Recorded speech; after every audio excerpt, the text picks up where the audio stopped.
தேவனுடைய தன்மையில ஒரு தன்மையை நாம் புரிந்து கொள்ள வேண்டும். அவர் God is a king maker.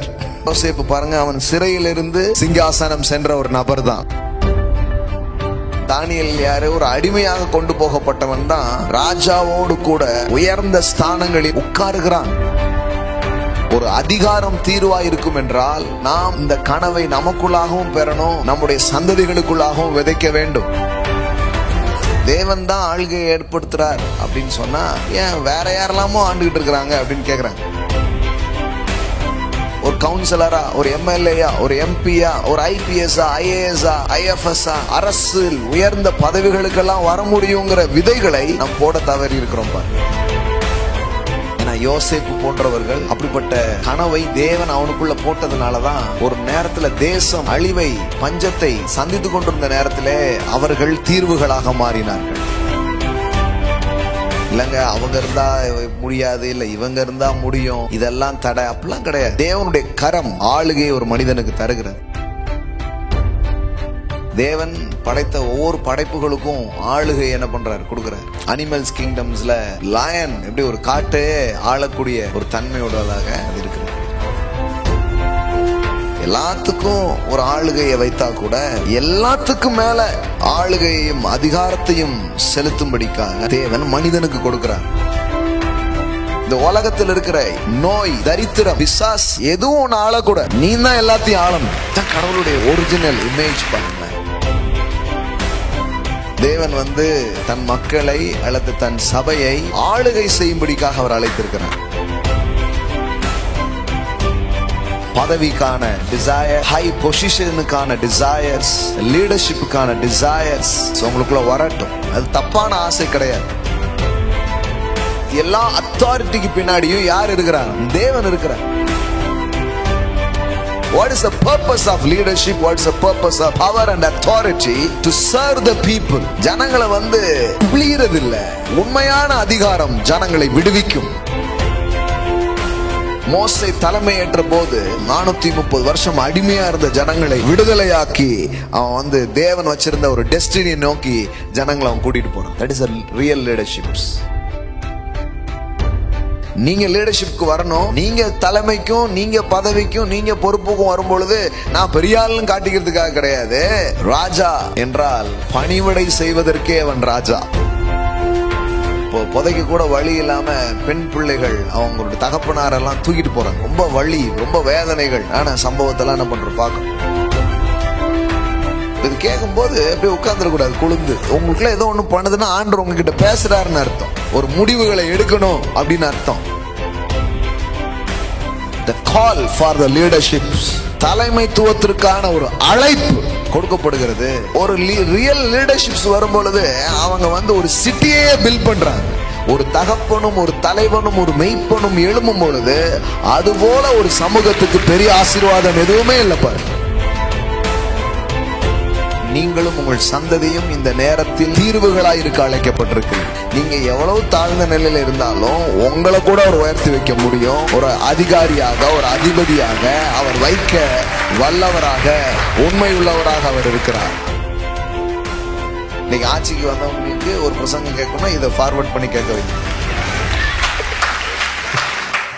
திரும்ப திரும்ப நான் உணர்ந்தேன். அதை தான் உங்களோட கூட பேச போகிறேன். ஆளுகை, அதை குறித்து தான் உங்களோடு பேச நான் விரும்புகிறேன்.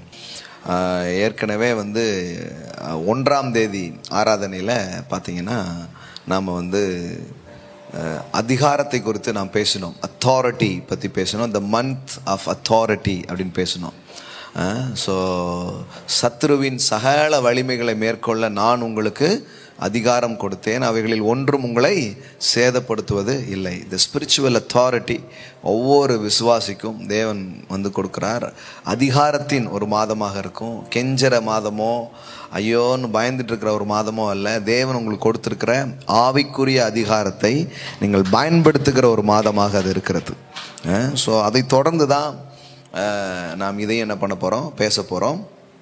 அதனால் இந்த நாட்களில் உங்களுடைய மனதை தேவனுடைய வார்த்தையினால் நிரம்புவதற்கு இடமளியுங்கள். கண்ட காரியத்தினால நிரம்பாதீங்க. கொரோனாவிலேருந்து எப்படி வெளியே வருது அப்படின்னு கேட்குறாங்க. முதல்ல இந்த நியூஸ் பார்க்குறத நிறுத்தினீங்கனாலே நீங்கள் வெளியே வந்துடுவீங்க. நீங்கள் செய்ய வேண்டிய முதல் டிப்ஸ் வந்து அதுதான். உங்கள் வீட்டில் இருக்கிற டிவியை கொஞ்சம் திருப்பி வச்சுருங்க, இல்லைன்னா ஆஃப் பண்ணி வச்சுடுங்க. இல்லைன்னா இந்த மாதிரி நல்ல வார்த்தைகளை கொஞ்சம் உட்காந்து என்ன பண்ணுங்கள், கேளுங்க. அது ஒரு பிரின்சிபிள்ஸ் பாருங்கள். What you focus it's comes out. நீங்கள் எதை வந்து ரொம்ப கவனம் செலுத்துறீங்களோ அதை நீங்கள் பிறப்பிக்கிறீர்கள். நீங்கள் புரிகிற மாதிரி சொல்கிறேன், நீங்கள் பார்ப்பதை பிறப்பிப்பீர்கள். நீங்கள் எதை தொடர்ந்து பார்த்துக்கிட்டே இருக்கீங்களோ அது பிறப்பிக்கப்படும். அதான் நிஜம் பாருங்கள். அதனால் ஏற்கனவே பலகீனமான இருதயத்தோட மக்கள் இருக்கிறாங்க. ஆமாம் ஆமாம். அதனால் பார்க்காதீங்க. பலகீனமான இருதயம் உள்ளவர்கள், கர்ப்பிணி பெண்கள், சிறுவர்கள் யாருமே பார்க்காதீங்கன்னு இந்த சொல்லுவாங்களா, அது மாதிரி நீங்கள் யாருமே பார்க்காதீங்க. ஒரு டூ மச் ஆஃப் நியூஸை வந்து ஒரு சின்ன தகவலுக்குன்னு போயிட்டு அப்புறம் மணிக்கணக்காக உட்காந்து பார்த்துட்ருப்பாங்க பாருங்கள். ஜெபம் பண்ணுங்க, கர்த்தரை உயர்த்துங்க.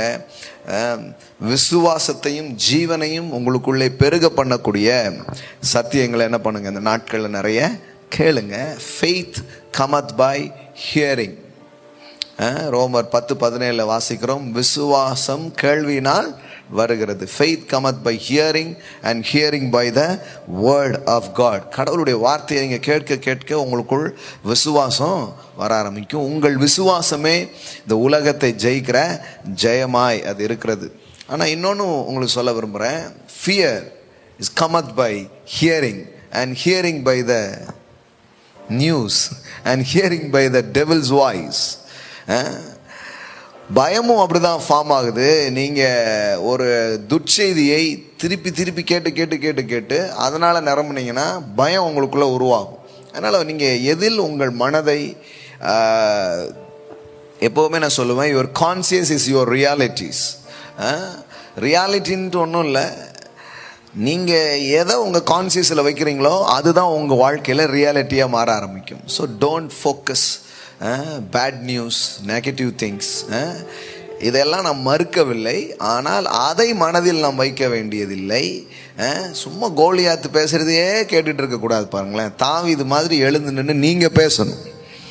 அதுக்கான ஒரு நேரமாக இது இருக்கிறது. போன கோவிட் டைமில் அதை பற்றி நான் பேசியிருக்கிறேன், கோவிட்டா டேவிட்டா அப்படின்ட்டு. அதனால் இந்த கோலியாத் 40 நாளாக வந்து திட்டிக்கிட்டே இருக்கிறான், அதை கேட்டுகிட்டே உட்காந்துட்டு இல்லாமல் தாவீது வந்து பதில் வார்த்தைகளை அவன் பேசுகிறான். நீ என்னை கொல்ல முடியாது, நீ என் ஜனங்களை அழிக்க முடியாது, நான் உன் தலையை எடுப்பேன் அப்படின்னு சொல்லி பேசிகிட்டு இருக்கிறான். உன்னை ஒன்றுமில்லாமல் பண்ணுவேன், நான் தேவனுடைய நாமத்தில் வரேன் அப்படின்னு சொல்கிறான். ஸோ இந்த நேரங்கள் கூட நம்முடைய அதிகாரங்கள், ஆளுகைகள் வெளிப்படுகிற ஒரு நேரமாக இது இருக்கிறது. நீங்கள் பாதுகாக்கப்படுவீர்கள், அதை நீங்கள் நம்பலாம். அதே நேரத்தில் நீங்கள் அநேகருக்கு பாதுகாப்பாக, அநேகருக்கு நம்பிக்கையை பேசக்கூடியவங்களாக, அநேகருக்கு சுகம் உங்கள் மூலமாக பாய்ந்தோடுகிற ஒரு காரியத்திற்காக தேவன் உங்களை அழைத்திருக்கிறார். ஸோ அதனால் நீங்கள் ஊற்றுகளாய் வெளிப்படுகிற ஒரு நேரமாக இது இருக்கிறது. அப்படி நம்புங்க. இந்த டைமை இந்த மாதிரி ஒரு காரியத்திற்கு உங்கள் மனதை திருப்பி வையுங்கள். அது ரொம்ப முக்கியமான ஒரு விஷயமாக அது இருக்கிறது. ஸோ அதனால் உட்காந்து நியூஸ் சேனல் முன்னாடியே உட்காந்துட்டு இருக்காதீங்க. அதில் வந்து பேட் நியூஸ் தான் இருக்குது. தேவனுடைய வார்த்தை பக்கம் உட்காருங்கள். அதில் உங்களுக்காக குட் நியூஸை தேவன் அவர் வைத்திருக்கிறார். ஆமென். அது மாதிரி பிரசங்கம் கேட்கறதுனாலையும் சிலர் போய் உட்காந்து அதுலேயும் பேட் நியூஸ் பேசுகிற பிரசங்கத்தை கேட்டுருக்குறாங்க. அது நியூஸே அதுக்கு பரவாயில்ல, நீங்கள் அதையாவது போய் கொஞ்சம் நேரம் பார்த்துட்ருக்கலாம். அதில் வந்து இந்த பாருங்கள் கொரோனா தான் அந்தி கிறிஸ்து அப்படின்னு எதையாவது பேசுவாங்க பாருங்கள் நம்ம ஆட்கள். ஆமாம், அதெல்லாம் உட்காந்து கேட்டு குழப்பிக்கிட்டு இருக்காதீங்க.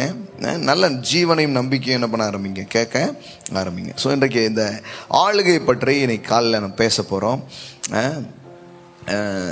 பாருங்கள், வேதவசனம் அதை குறித்து நிறைய பேசுகிறது. ஒரு ஒரு சரியான அதிகாரம் எல்லாவற்றுக்கும் தீர்வாக இருக்கிறது. இது வேதவசனம் மாத்திரம் இதை பேசலை. வேதவசனம் சொல்லுது பாருங்க, நீதிமொழிகள் 29வது அதிகாரம் 2வது வசனம் பாருங்க. நீதிமான்கள் பெருகினால் ஜனங்கள் மகிழுவார்கள், துன்மார்க்கர் ஆளும் போதோ ஜனங்கள் தவிப்பார்கள். ஜனங்களை வச்சு தான் சொல்ல முடியும் ஆள்ற ஆள் யாரு அப்படின்ட்டு. ஜனங்க தவிச்சிட்டு இருக்கிறாங்கன்னா ஆட்சி செய்கிறவன் துன்மார்க்கன். ஜனங்க நல்லா இருக்கிறாங்கன்னா ஆட்சி செய்கிறவன் சரியான ஒரு ஆளாக அவர் இருக்கிறான். எப்போவுமே மூடன் ஆளுகை செய்யும்போது ஜனங்கள் வந்து ரொம்ப கஷ்டப்படுவாங்க. இந்த நீதிமொழிகளில் இந்த ஆளுகை அதிகாரங்களை பற்றி நிறைய வசனங்கள் இருக்கிறது. அதனால் ஒரு சரியான அதிகாரம், ஒரு சரியான ஆளுகை தீர்வாக இருக்கிறது. இது வந்து நிறைய உலக தலைவர்களும் இதை பற்றி பேசியிருக்கிறாங்க. டாக்டர் அம்பேத்கர் வந்து இப்படி சொல்லியிருக்கிறார், அதிகாரத்தை பெறுவது கடினம், அதை பெற்றுவிட்டால் மற்றவைகள் எல்லாம் சுலபம் அப்படிங்கிறார். அதனால் authority is very important things. ஆளுகை என்பது ரொம்ப முக்கியமான காரியமாக அது இருக்கிறது. வேதவசனத்தில் ஆளுகை எப்படி உண்டாகிறது, தேவன் யாருக்கு ஆளுகையை கொடுக்கிறார், ஆளுகை கொடுக்கப்படுகிறதுனுடைய நோக்கம் என்ன, இது எல்லாத்தையும் பற்றியும் ஒரு தெளிவான போதனைகளை வேதத்தில் இருக்கிறதை நாம் பார்க்க முடியும். ஸோ பாருங்கள், இந்த 29லேயே நிறைய வசனங்கள் இருக்குது பாருங்கள். 4வது வசனம் பாருங்கள். முதல்ல என்ன படிக்கிறீங்க? சரியான ஆட்கள் ஆளும் பொழுது தான் ஜனங்க நல்லா இருப்பாங்கங்கிறது இருக்குது. 4வது வசனம் பாருங்கள். நியாயத்தினால் ராஜா தேசத்தை நிலைநிறுத்துகிறான், பரிதான பிரியனோ அதை கவிழ்க்கிறான். ஒரு சிங்காசனம் நியாயமானதாக இருக்கும்போது பாருங்க, அந்த ராஜ்யம் நிலையான ராஜ்யமாக அது இருக்கும். ஆனால் உட்கார்ந்துருக்கிற ஆள் ஊழல் பேர்வழியாக இருந்தார்னா அது என்ன பண்ணப்படுகிறது? அந்த ராஜ்யம் உறுதி இல்லாத ராஜ்யமாக அது போய்விடும். அப்போது ஒரு நியாயமான ஒரு அரசாங்கமாக இருக்கணும் அப்படிங்கிறத வேதவசனம் பேசுது பாருங்க. 12வது வசனம் பாருங்க. அதிபதியானவன் பொய்களுக்கு செவி கொடுக்கிறான், அவன் ஊழியக்காரர் யாவரும் துன்மார்க்கராவார்கள். அப்படின்னா மேலே இருக்கிற ஆள் கரெக்டாக இருந்தால் தான் கீழே இருக்கிற ஆள்லாம் கரெக்டாக இருப்பாங்க. மேலே இருக்கிற ஆள் வந்து வேற மாதிரி ஆயிடுச்சுன்னா என்ன ஆகிடுது? கீழேயும் அதே காரியம் என்ன பண்ண ஆரம்பிக்குது, தொடர ஆரம்பிக்கிறது அப்படிங்கிறத பார்க்குறோம். அப்போ எம்புட்டு காரியம் இந்த ஆளுகை பற்றி பேசுது அப்படிங்கிறத பாருங்கள். ஸோ இது பற்றி நிறைய நம்ம சிந்திக்கலாம். பொதுவாக இதை பற்றி மக்கள் சபையிலேயோ மற்ற இப்படிப்பட்ட கிறிஸ்தவ பிரசங்கத்திலேயோ அதிகமாக யோசிக்கிறது இல்லை. அப்படியே யோசித்தாலும் ரொம்ப குறைவான விதத்தில் தான் அது யோசிக்கப்படுகிறது பாருங்கள். நீதிமொழிகள் 12வது அதிகாரம் 24வது வசனம் பாருங்கள். ஜாக்கிரதை உள்ளவருடைய கை ஆளுகை செய்யும், சோம்பேறியோ பகுதி கட்டுவான். பாருங்க, யார் ஆளுகை செய்வா? எப்படி போட்டிருக்கு பாருங்க. the hand of the diligent will rule. அதாவது ஜாக்கிரதை உள்ளவனுடைய கை ஆளுகை செய்யும். ஒன்றை ரொம்ப பாருங்க, சும்மா ஒரு லீடர்ஷிப்புங்கிறது சும்மா இல்லை, அல்லது ஒரு தலைமைங்கிறது சும்மா இல்லை, அல்லது ஒரு பொறுப்பை தேவன் கொடுக்கறதுங்கிறது சும்மா இல்லை பாருங்க. நிறைய நேரத்தில் கேட்பாங்க, தேவன் தான் ஆளுகை ஏற்படுத்துகிறார் அப்படின்னு சொன்னால் ஏன் வேற யாரெல்லாமோ ஆண்டுகிட்டு இருக்கிறாங்க அப்படின்னு கேட்குறாங்க. பொதுவாக கேட்கப்படுற ஒரு கேள்வி பாருங்க. முதல்ல தேவன் ஆளுகை ஏற்படுத்துகிறார் அப்படிங்கிறத குறித்து வேதம் பேசுதா? நிறைய பேசுது பாருங்க. தானியலில் படிக்கிறோம், ரோமரில் நாம் என்ன பண்ணுறோம், படிக்கிறோம் பாருங்க. தானியல் புத்தகத்தில் இது தொடர்ந்து வருகிறது. 2வது அதிகாரம் 21வது வசனம் பாருங்க. அவர் காலங்களையும் சமயங்களையும் மாற்றுகிறவர், ராஜாக்களை தள்ளி ராஜாக்களை ஏற்படுத்துகிறவர். அப்போ தேவன் வந்து எப்படிப்பட்டவராக இருக்கிறார் பாருங்க. It is he who changes the times and the season, and he removes kings and established kings. யார் இருக்கணும் யார் இருக்க வேண்டாம் அப்படிங்கிற ஒரு செயல்பாட்டிலே தேவன் இருக்கிறதாக வேதவசனம் சொல்லுகிறது. ராஜாக்களை தள்ளி ராஜாக்களை ஏற்படுத்துகிறவர் என்று எழுதியிருக்கிறது. அவர் God is a king maker. Hallelujah. எல்லாம் சொல்லுங்க, my God is a king maker. Amen. தமிழ்நாட்டில் வந்து காமராஜர்னு ஒருத்தர் இருந்தார்.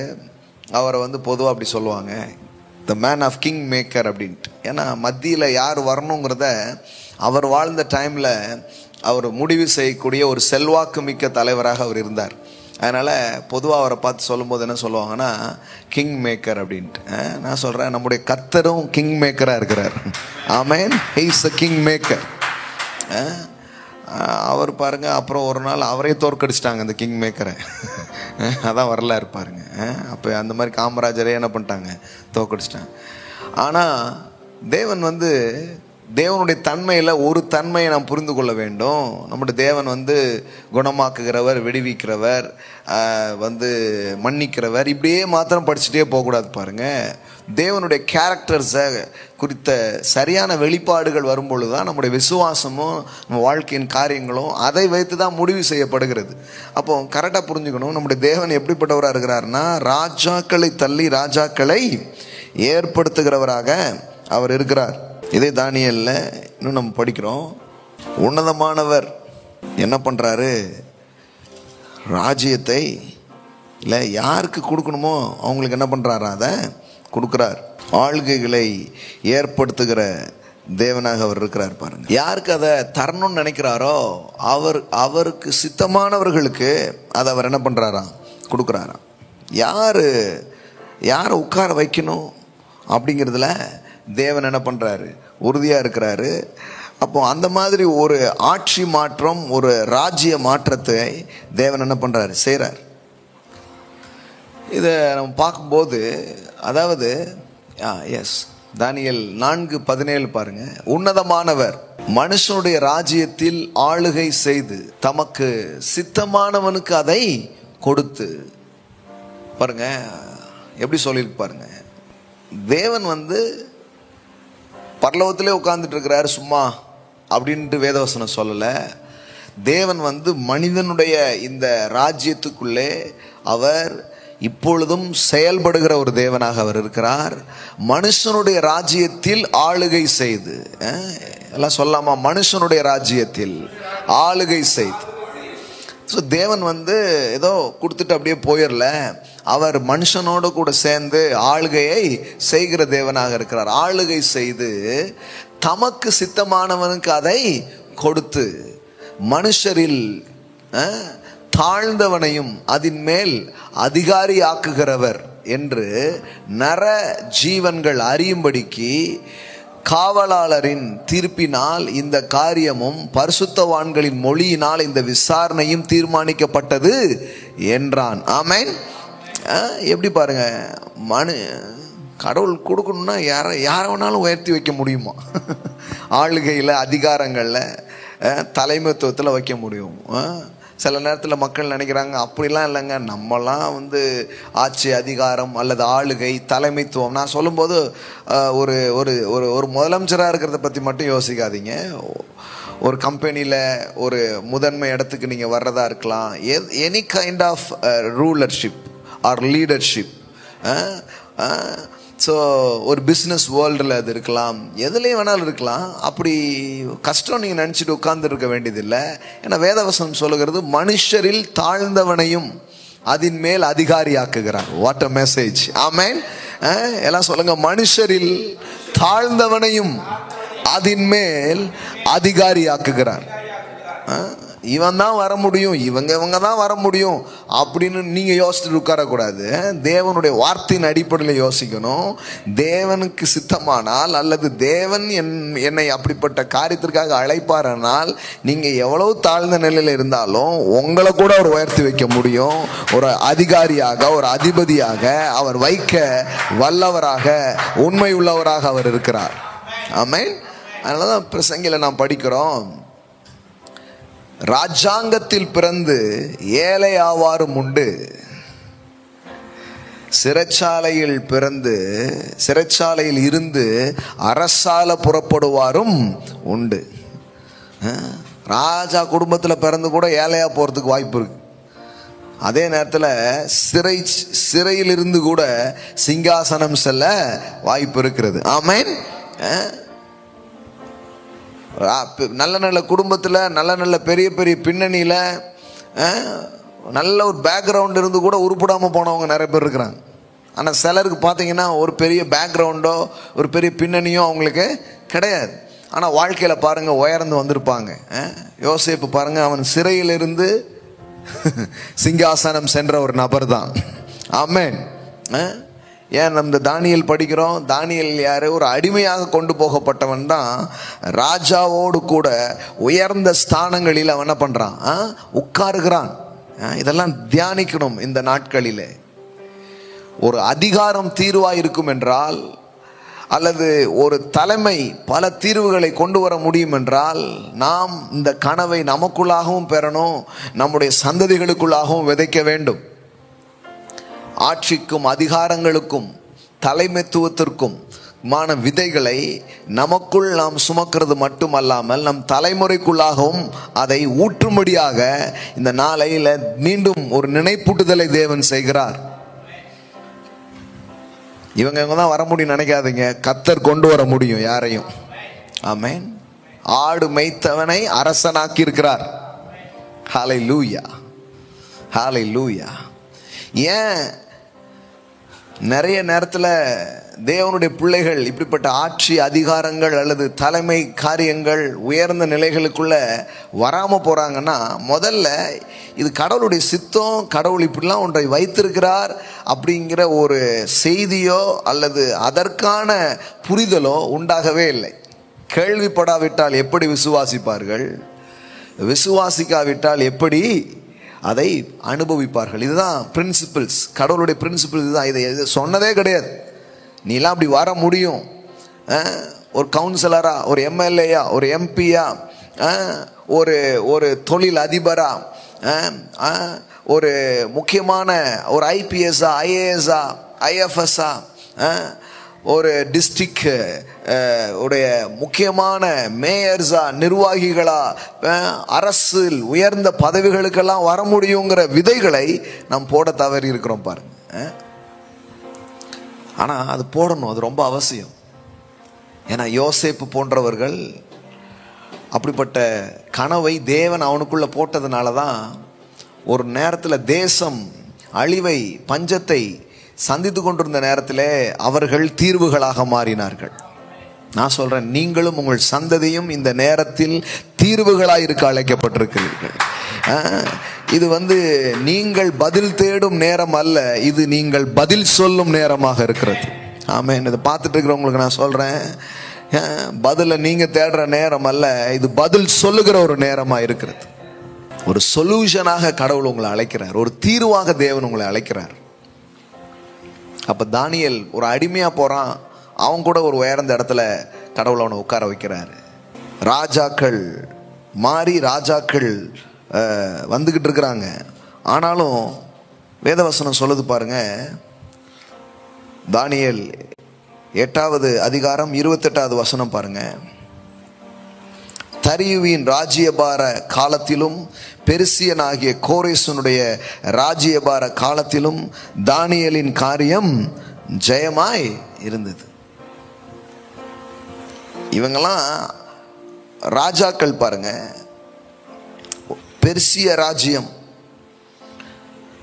பெர்சியர்கள் வருகிறார்கள். தரியுங்கிற மன்னன் என்ன பண்றான்? ஆள்றான். கோரேஸ் ஆள்றான். யார் ஆண்டாலும் வேதவசனம் சொல்லுது தானியேலின் காரியம் ஜெயமா இருக்கிறது. வா, என்ன மாதிரி ஒரு வார்த்தை பாருங்க இது. ஏன் இந்த மாதிரிலாம் சொல்லியிருக்குது? ஏன்னா சில நேரத்தில் இவங்களா அவங்களா,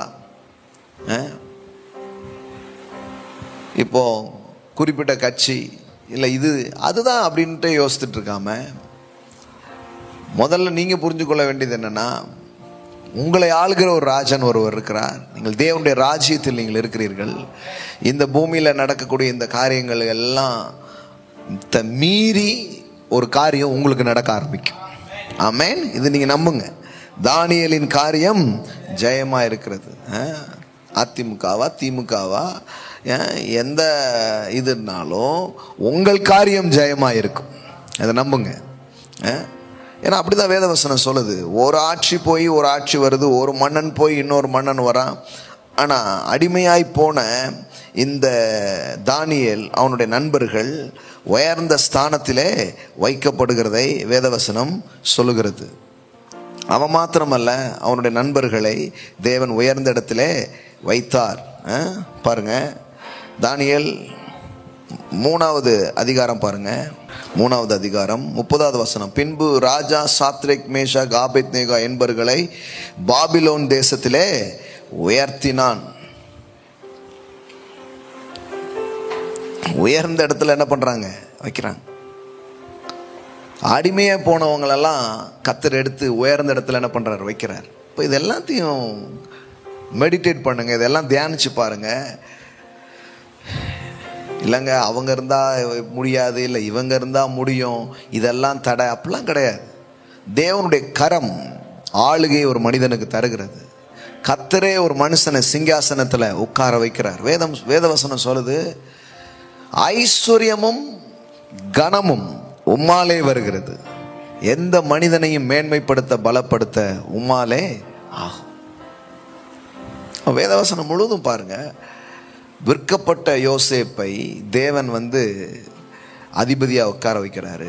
ஆடு மேய்த்த தாவீதை உட்கார வைக்கிறாரு. அனாதையா இருந்த எஸ்தரை ராஜாத்தியாக உட்கார வைக்கிறாரு. அடிமையாய் கொண்டு போகப்பட்ட தானியேலை அரசர்களோடு என்ன பண்றாரு? அமர வைக்கிறாரு. வேதவசனம் அப்படிதான் சொல்லுது. ராஜாக்கள் தீர்வுகளாக தேவனுடைய பிள்ளைகள் செயல்பட்டிருக்கிறார்கள். அப்படிதான் வேதவசனத்தில் நாம் பார்க்கிறோம். அப்ப என்ன புரிஞ்சுக்கணும் அப்படின்னு சொன்னா, ஆளுகை, அதிகாரம் இதெல்லாம் தேவன் வைத்திருக்கிறார். இதை அவருக்கு சித்தமானவர்களுக்கு அதை கொடுக்க விரும்புகிறார். தாழ்ந்தவர்களா இருந்தாலும் அதை அவர் கொடுக்க விரும்புகிறார். அவர்களை உட்கார வச்சு பார்க்க ஆசைப்படுறார். இந்த விதை நமக்குள்ளும் நம் சந்ததிகளும் தூவப்பட வேண்டும். தேவனே ஆளுகைகளை ஏற்படுத்துகிறவர். இதை முதல்ல புரிஞ்சுக்கணும் பாருங்க. ஆதியாகமம் 1வது அதிகாரத்திலேயே அது எவ்வளோ தெளிவாக வருது பாருங்க. ஆதியாகமம் 1 பாருங்க. ஆதியாகமம் 1:14 வசனம் பாருங்க. பின்பு தேவன் பகலுக்கு இரவுக்கும் வித்தியாசம் உண்டாக்கத்தக்கதாய் வானம் என்கிற ஆகாய விரிவிலே சுடர்கள் உண்டாக கடவுது. அவைகள் அடையாளங்களாகவும் காலங்களையும் நாட்களையும் வருஷங்களையும் குறிக்கிறதுக்காகவும் இருக்க கடவுது என்றார். அவைகள் பூமியின் மேல் பிரகாசிக்கும்படிக்கு வானம் என்கிற ஆகாய விரிவிலே சுடர்களாய் இருக்க கடவுது என்றார். அது அப்படியே ஆயிற்று. கவனிங்க, தேவன் பகலை ஆள பெரிய சுடரும் இரவை ஆள சிறிய சுடரும் ஆகிய 2 மகத்தான சுடர்களையும் நட்சத்திரங்களையும் உண்டாக்கினார். பகலை ஆள சூரியனையும் இரவை ஆள சந்திரனையும் அவர் என்ன பண்றாராம்? உருவாக்குறார். அப்ப பாருங்க, படைப்புகள்ல கூட எது ஆளணுங்கிறத அவர் தீர்மானிக்கிறார். சிலர் இதை எப்படி சொல்லுவாங்க,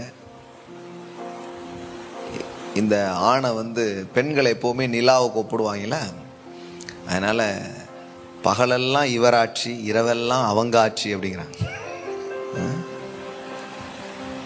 சிலர் சொல்றாங்க இல்லை முழு நேரமும் அந்த ஆட்சி தான் அப்படிங்கிறாங்க. பகலை ஆள பெரிய சுடர், இரவை ஆள சிறிய சுடர். எல்லாத்துக்கும் ஆளுகை இருக்கு பாருங்க. தேவன் படைத்த ஒவ்வொரு படைப்புகளுக்கும் ஆளுகை என்ன பண்றார்? கொடுக்கிறார். பறவை உலகம்னா அதுல சிலத்துக்கு விசேஷித்த தன்மை தேவன் தரார். அனிமல்ஸ் கிங்டம்ஸ்ல லயன் எப்படி ஒரு காட்டே ஆளக்கூடிய ஒரு தன்மையுள்ளதாக அது இருக்கிறது. ஸோ தேவன் ஆளுகை உண்டாக்குறார். இப்படி ஒவ்வொன்றுக்கும் ஆளுகை கொடுத்துட்டு தான் ஆதியாகமம் 1:26 சொல்றாரு, பின்பு தேவன் தமது சாயலாகவும் தமது ரூபத்தின்படியையும் மனுஷனை உண்டாக்குவோமாக. அவர்கள் சமுத்திரத்தின் மச்சங்களையும் ஆகாயத்து பறவைகளையும் மிருக ஜீவன்களையும் பூமி அனைத்தையும் பூமியின் மேல் ஊறும் சகல பிராணிகளையும் ஆளக்கடவர்கள் என்றார். எல்லாத்துக்கும் ஒரு ஆளுகையை வைத்தா கூட எல்லாத்துக்கும் மேல ஆளுகையையும் அதிகாரத்தையும் செலுத்தும்படிக்கான கிருபையை தேவன் மனிதனுக்கு கொடுக்கிறார். 28வது வசனம் பாருங்க. பின்பு தேவன் அவர்களை நோக்கி, நீங்கள் பலுகி பெருகி பூமியை நிரப்பி அதை கீழ்ப்படுத்தி சமுத்திரத்தின் மச்சங்களையும் ஆகாயத்து பறவைகளையும் பூமி மேல் நடமாடுகிற சகல ஜீவ ஜந்துக்களையும் ஆண்டு கொள்ளுங்கள் என்று சொல்லி தேவன் அவர்களை ஆசீர்வதித்தார். ஆமென். ஆண்டு கொள்ளுங்கள் என்று சொல்லி தேவன் அவர்களை ஆசீர்வதித்தார். பாருங்க, இதுதான் மனுஷனுடைய ரியல் இமேஜ். ரெயின், ஆண்டுகொள், அடிமையா இருக்காத. எதுவும் ஒன்ன அடிமைப்படுத்த முடியாது. எந்த சூழ்நிலையும் எந்த தீமையான காரியங்களும், இந்த உலகத்தில் இருக்கிற நோய், தரித்திரம், பிசாஸ் எதுவும் ஒன்று ஆளக்கூடாது. நீ தான் எல்லாத்தையும் ஆளணும். தான் கடவுளுடைய ஒரிஜினல் மேண்டேட், ஒரிஜினல் இமேஜ். பாருங்களேன், ஆளுகை. எல்லாம் சொல்லாம ஆளுகை. நல்லா சவுண்டா சொல்லுங்க, ஆளுகை. நீங்க இருக்கிற இடத்துல சொல்லிக்கோங்க, ஆளுகை. ஆமென். நம்ம இந்த மே 5ஆம் தேதி நம்ம கேலண்டர்ல பாத்தீங்கன்னா, இப்போதான் எலெக்ஷன் நடக்கும் அல்லது இப்போதான் ரிசல்ட் சொல்லுவாங்கன்னு நமக்கு தெரியாது. ஆனால் இந்த மாதம் கேலண்டர்லேயே பார்த்தீங்கன்னா சட்டசபை அப்படின்னு தான் போட்டிருக்கோம். எக்லீசியா, த கவர்னிங் அசம்பிளி. தேவன் தன் மக்களை அல்லது தன் சபையை ஆளுகை செய்யும்படிக்காக அவர் அழைத்திருக்கிறார். ரெயின், எல்லாத்தையும் தீர்மானிக்கிற ஒரு இடத்துல அவருடைய பிள்ளைகள் இருப்பதை அவர் விரும்புகிறார்.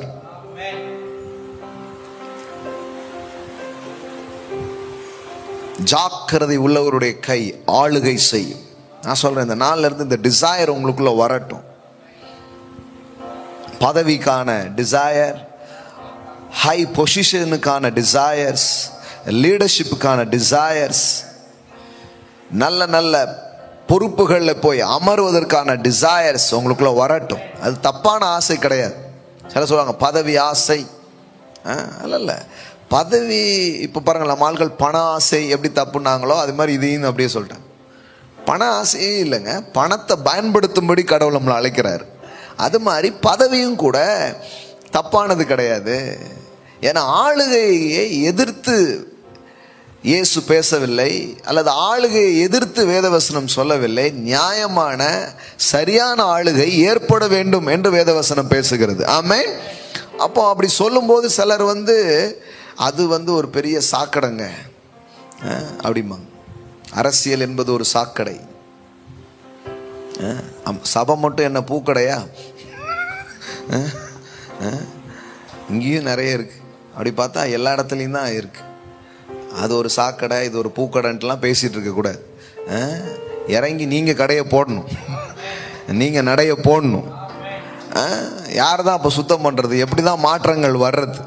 நாம வராததுனால யாரெல்லாமோ வராங்க, நாம முடிவு எடுக்காதனால யாரெல்லாமோ ஏதோ செய்யறாங்க. நான் சொல்றேன், இந்த நாட்கள்ல இதை சிந்திக்கும்படியாக ஒரு ஒரு விதையை தேவன் உங்களுக்குள்ளே போடுகிறார்.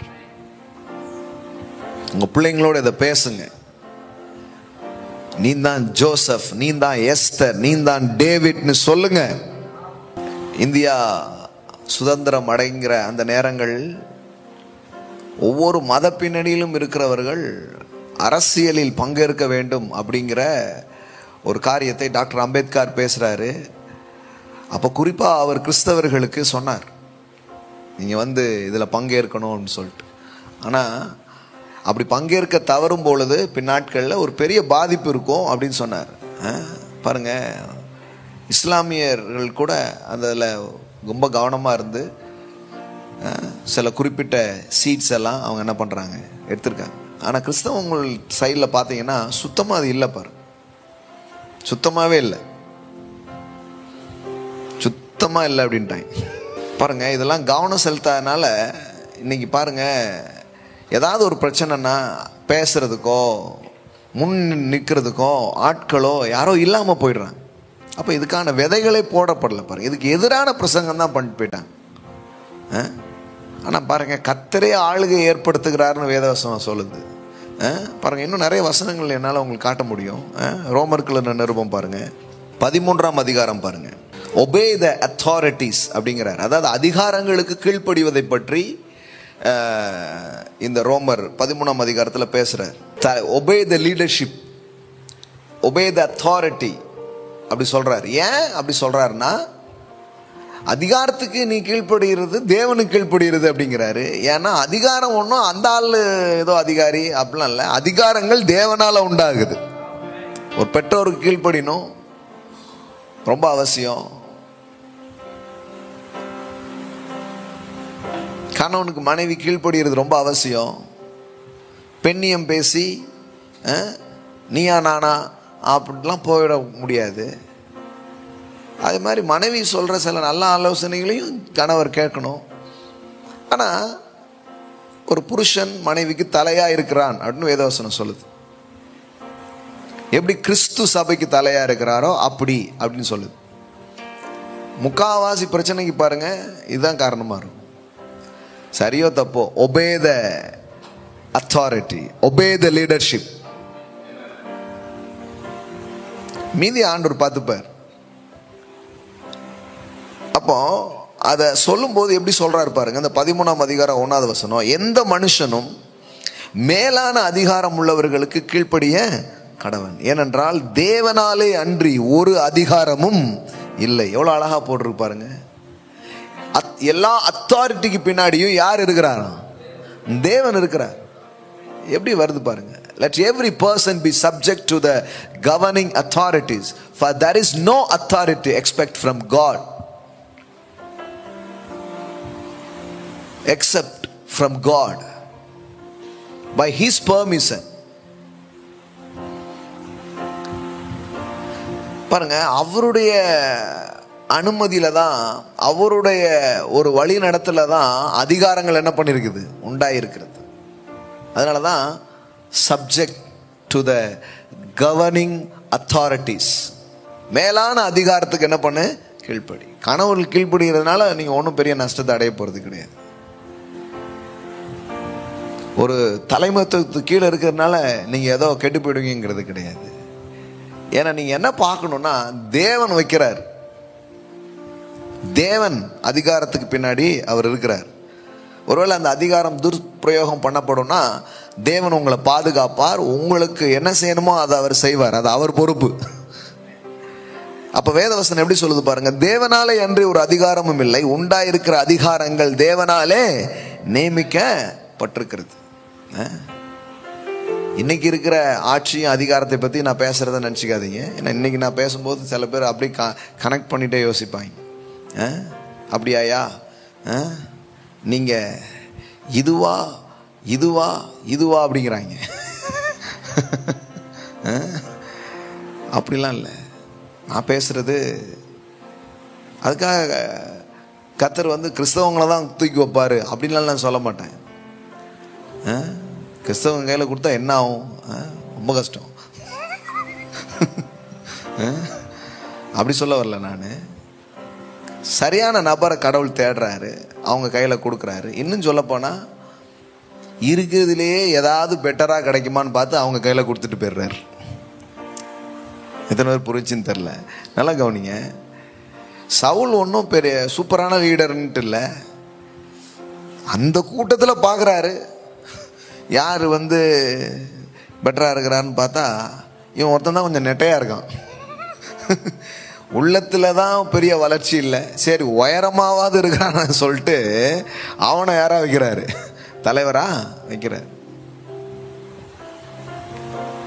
ஆனால் அதுதான் கடவுளுடைய பெஸ்ட் சாய்ஸ் அப்படின்ட்டு கிடையாது. இப்போ ஒருத்தங்க ஆட்சியில் இருக்கிறாங்கன்னா, ஒருத்தங்க பதவியில் இருக்கிறாங்கன்னா he is the best choice அப்படின்னு சொல்ல முடியாது.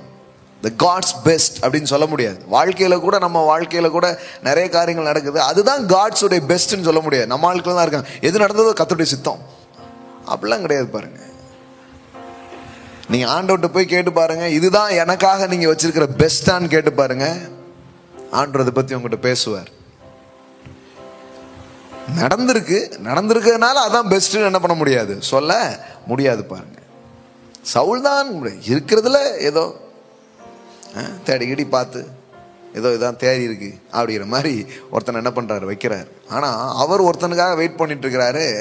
அவன் இன்னும் வளரல, இப்போ தான் வந்துக்கிட்டு இருக்கான். David, he wait for David's. அவன் எழும்பி வர்ற வரைக்கும் யாராவது ஒருத்தர் ஆட்சி பண்ணி ஆகணுங்கிறதுக்காக சவுல் கையில் அது இருக்குது. எப்போ தாவீது எழும்பி வர்றானோ அப்போ தேவன் பதவியை மாற்றி கொடுக்கிறார். ஆமென். அதனால சிலர்லாம் இருப்பாங்க, சில பொசிஷன்ல இருப்பாங்க. நம்ம ஐயோ இவங்கெல்லாம் இருக்கிறதுனால என்ன அப்படின்னு போயிடக்கூடாது. ஆண்டவர் உங்களை அழைப்பார் என்றால், இன்னைக்கு இந்த செய்தியை பேசும்போதே ஆவியானவர் உங்களோட அதை குறித்து பேசுவார் என்றால், நீங்கள் ஆண்டவர்கிட்டோட ஒருமனப்படுங்க, ஆண்டவர்கிட்ட அதை பற்றி பேசுங்க. நான் சொல்கிறேன், தாழ்ந்தவர்களை அவர் உயர்த்துகிறவராக இருக்கிறார். புழுதியிலிருந்து தூக்குகிறார், குப்பையிலிருந்து உயர்த்துகிறார், பிரபுக்களோடு ராஜாக்களோடு உட்கார வைக்கிற தேவனை நான் பேசிக் கொண்டிருக்கிறேன். வெறும் பொலிட்டிக்கல் லீடர்ஷிப்ஸ் பத்தி மட்டும் நான் பேசல.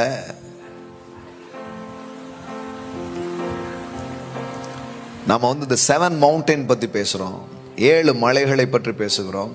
ஒரு தேசத்தை வடிவமைக்கக்கூடிய அதிகார மையங்களாக இருக்கிற 7 மவுண்டன்ஸ் இருக்கு பாருங்க. எஜுகேஷன்ஸ்ல கடவுள் உங்களை பெருசா வைப்பார், பொலிட்டிக்கல்ல பெருசா வைப்பார், பிசினஸ் கிங்டம்னு ஒன்று இருக்குது, அதுல உங்களை பெருசா அவர் வைப்பார். உன் குடும்பத்தை மிக சிறப்பாய் நடத்துகிற தலைவராக தேவன் உங்களை வைப்பார். ஒரு சபையை இல்ல ஒரு நல்ல லீடராக தேவன் உங்களை அவர் வைப்பார். Arts and science entertainment world இருக்கு பாருங்க, அதுல கடவுள் உங்களுக்கு ஒரு லீடர்ஷிப்ஸை அவர் உங்களுக்கு தர முடியும். இதெல்லாம் சேர்ந்துதான் இந்த 7 மலைகள் பாருங்க. அதனால் வெறும் பொலிட்டிக்கல் மட்டுமல்ல, பிஸ்னஸ் மவுண்டன் இருக்குது. சில நேரத்தில் பார்த்தீங்கன்னா பொலிட்டிக்கல் இதை தீர்மானிக்கிறதே இந்த பிஸ்னஸ் மவுண்டனாக இருக்குது. அதனால பாருங்க, வேதவசனம் சொல்லுகிறது, இந்த அதிகாரம் அப்படிங்கும்போது வெறும் பொலிட்டிக்கல் அத்தாரிட்டி மட்டும் நீங்கள் யோசித்துறாதீங்க, எல்லா விதமான அதிகாரமும். இதை கிளியர் பண்ணுறேன், அப்புறம் இன்னும் சில காரியங்கள் சொல்கிறேன். தேவனால அன்றி ஒரு அதிகாரமும் இல்லை, உண்டாயிருக்கிற அதிகாரங்கள் தேவனால் நியமிக்கப்பட்டிருக்கிறது. ஆதலால் அதிகாரத்துக்கு எதிர்த்து நிற்கிறவன் தேவனுடைய நியமத்திற்கு எதிர்த்து நிற்கிறான். அப்படி எதிர்த்து நிற்கிறவர்கள் தங்களுக்கு தாங்களே பிரச்சனையை ஆக்கினையை என்ன பண்றாங்க, வருவித்து கொள்ளுகிறார்கள். மேலும் அதிகாரிகள் நற்கிரியைகளுக்கு அல்ல துர்க்கிரியைகளுக்கே பயங்கரமாக இருக்கிறார்கள். ஆகையால் நீ அதிகாரத்துக்கு பயப்படாது இருக்க வேண்டுமானால் நன்மை செய், அதனால் உனக்கு புகழ்ச்சி உண்டாகும். உனக்கு நன்மை உண்டாகும் பொருட்டு அவன் தேவ ஊழியக்காரனாய் இருக்கிறான். அதிகாரத்தில் இருக்கிறவங்கலாம் எப்படி போட்டிருக்கு பாருங்களேன். நம்ம தேவ ஊழியக்காரர்னா பைபிள் வச்சு பிரசங்கம் பண்ணிட்டு இருப்பாரு, அவங்க தான் தேவ ஊழியக்காரன்ட்டு என்ன பண்றோம் நினைக்கிறோம். ஆனால் வேதவசனம் சொல்லுது, கடவுள் அதிகாரத்தை கொடுத்து யாரெல்லாம் உட்கார வச்சிருக்காங்களோ அவங்கெல்லாம் தேவ ஊழியக்காரர். For he is a God's servant to you for good. உனக்கு நன்மை உண்டாயிருக்கும் பொருட்டு அவன் தேவ ஊழியக்காரனாக இருக்கிறான். அப்போ ஒன்று தெளிவா நம்ம புரிஞ்சுக்கணும், அதிகாரங்கள் தேவனால உண்டாகுது. அதனால சரியான ஆட்கள் அதிகாரத்துக்கு வரணும். அதிகாரத்துக்கான அழைப்பை தேவன் நமக்கும் நம் சந்ததிக்கும் அவர் கொடுக்கிறார். இது புரிஞ்சுக்கணும். தேவன் ஏற்கனவே அதை அந்த உலகத்தில் என்ன பண்ணியிருக்கிறார், நிகழ்த்தி காட்டியிருக்கிறார். அநேகரை எடுத்து அவர் பயன்படுத்தி இருக்கிறார். நீங்க பாருங்க, நிறைய தேசத்துல சில நல்ல நல்ல தலைவர்கள் வந்ததுனால நிறைய மாற்றங்கள். நெல்சன் மண்டேலா போன்ற ஆட்கள் வந்தபோது எத்தனையோ பேருக்கு மாற்றம். ஆப்ரஹாம் லிங்கன் போன்ற தலைவர்கள் வந்தபோது எவ்வளோ பெரிய மாற்றம். நம் தேசத்திலே ஜவஹர்லால் நேரு, காந்தி போன்றவர்களால் பெரிய மாற்றங்கள் நடந்திருக்கு. இன்னும் நிறைய இருக்கு. தவறான தலைமையும் இருக்கு, அதனால ஒரு நாடு அழிஞ்ச வரலாறும் இருக்கு. சரியான நபர்கள் இதை தீர்மானிக்காவிட்டால் தவறான நபர்கள் இந்த இடத்திற்கு வருவார்கள். இது கரெக்டா புரிஞ்சுக்கோங்க. நாம நல்லவர்கள்லாம் என்ன நினைக்கிறோம்னா, நான் யாருக்கும் எந்த கெட்டதும் பண்ண மாட்டேன், அதனால அது அவங்கெல்லாம் நல்லவங்க அப்படின்னு நினைச்சிட்டு இருக்கிறோம். கடவுள் சொல்றாரு, அது இல்லப்பா, நீ நன்மை செய்கிறாயா, அதான் முக்கியம். நான் யாருக்கு எந்த கெட்டதும் பண்ணதில்லைங்க. சரி, யாருக்காவது ஏதாவது பிரயோஜனமா இருக்கியா? நான் உபகாரம் இல்லாட்டினாலும் உபத்திரவம் இல்லாமல் இருக்கணும் இல்லையா? அதனால என்னை வச்சு யாருக்கும் எந்த கஷ்டமும் கிடையாது, அப்படி ஒதுங்கிக்கிறாங்க. அப்படி கிடையாது பாருங்க. எப்பவுமே நாம் இதை தீர்மானிக்காவிட்டால் யாரோ ஒருத்தர் அந்த இடத்திற்கு வருவார்கள். அந்த எம்டியை வேற யாரோ என்ன பண்ணுவாங்க, நிரப்ப ஆரம்பிப்பார்கள். நான் சொல்றேன், இந்த நாட்கள்ல இந்த எண்ணங்கள், இந்த சிந்தனைகள் விதைக்கப்படுமானால் இன்னும் சில வருடங்களில் அற்புதமான தலைவர்கள் நமக்கு கிடைக்க ஆரம்பிப்பார்கள். சபைகளில் இருந்து அநேக தலைவர்கள் எழும்புவார்கள். ஒரு தலைமுறை, தலைமை தாங்கும் ஒரு தலைமுறை எழும்பும் அப்படின்னு இன்னைக்கு நான் டிக்ளேர் பண்றேன் இயேசு நாமத்துல. சும்மா அது தப்பு இது தப்பு எல்லாமே தப்புங்கிறதுனால என்னதான் பண்றது, நான் உன்னை காத்துக்கொள் அப்படியே உட்காந்துக்க வேண்டியதான். தவிர போய் எதையுமே செய்யறதுக்கு அனுப்பல பாருங்க நம்மள. அது உன்னை கெடுத்து விடும், அது உன்னை இதாக்கிரும், அப்படியே உட்கார வச்சிட்டாங்க. இல்லைங்க, கடவுள் உங்க கூட இருக்கிறார்.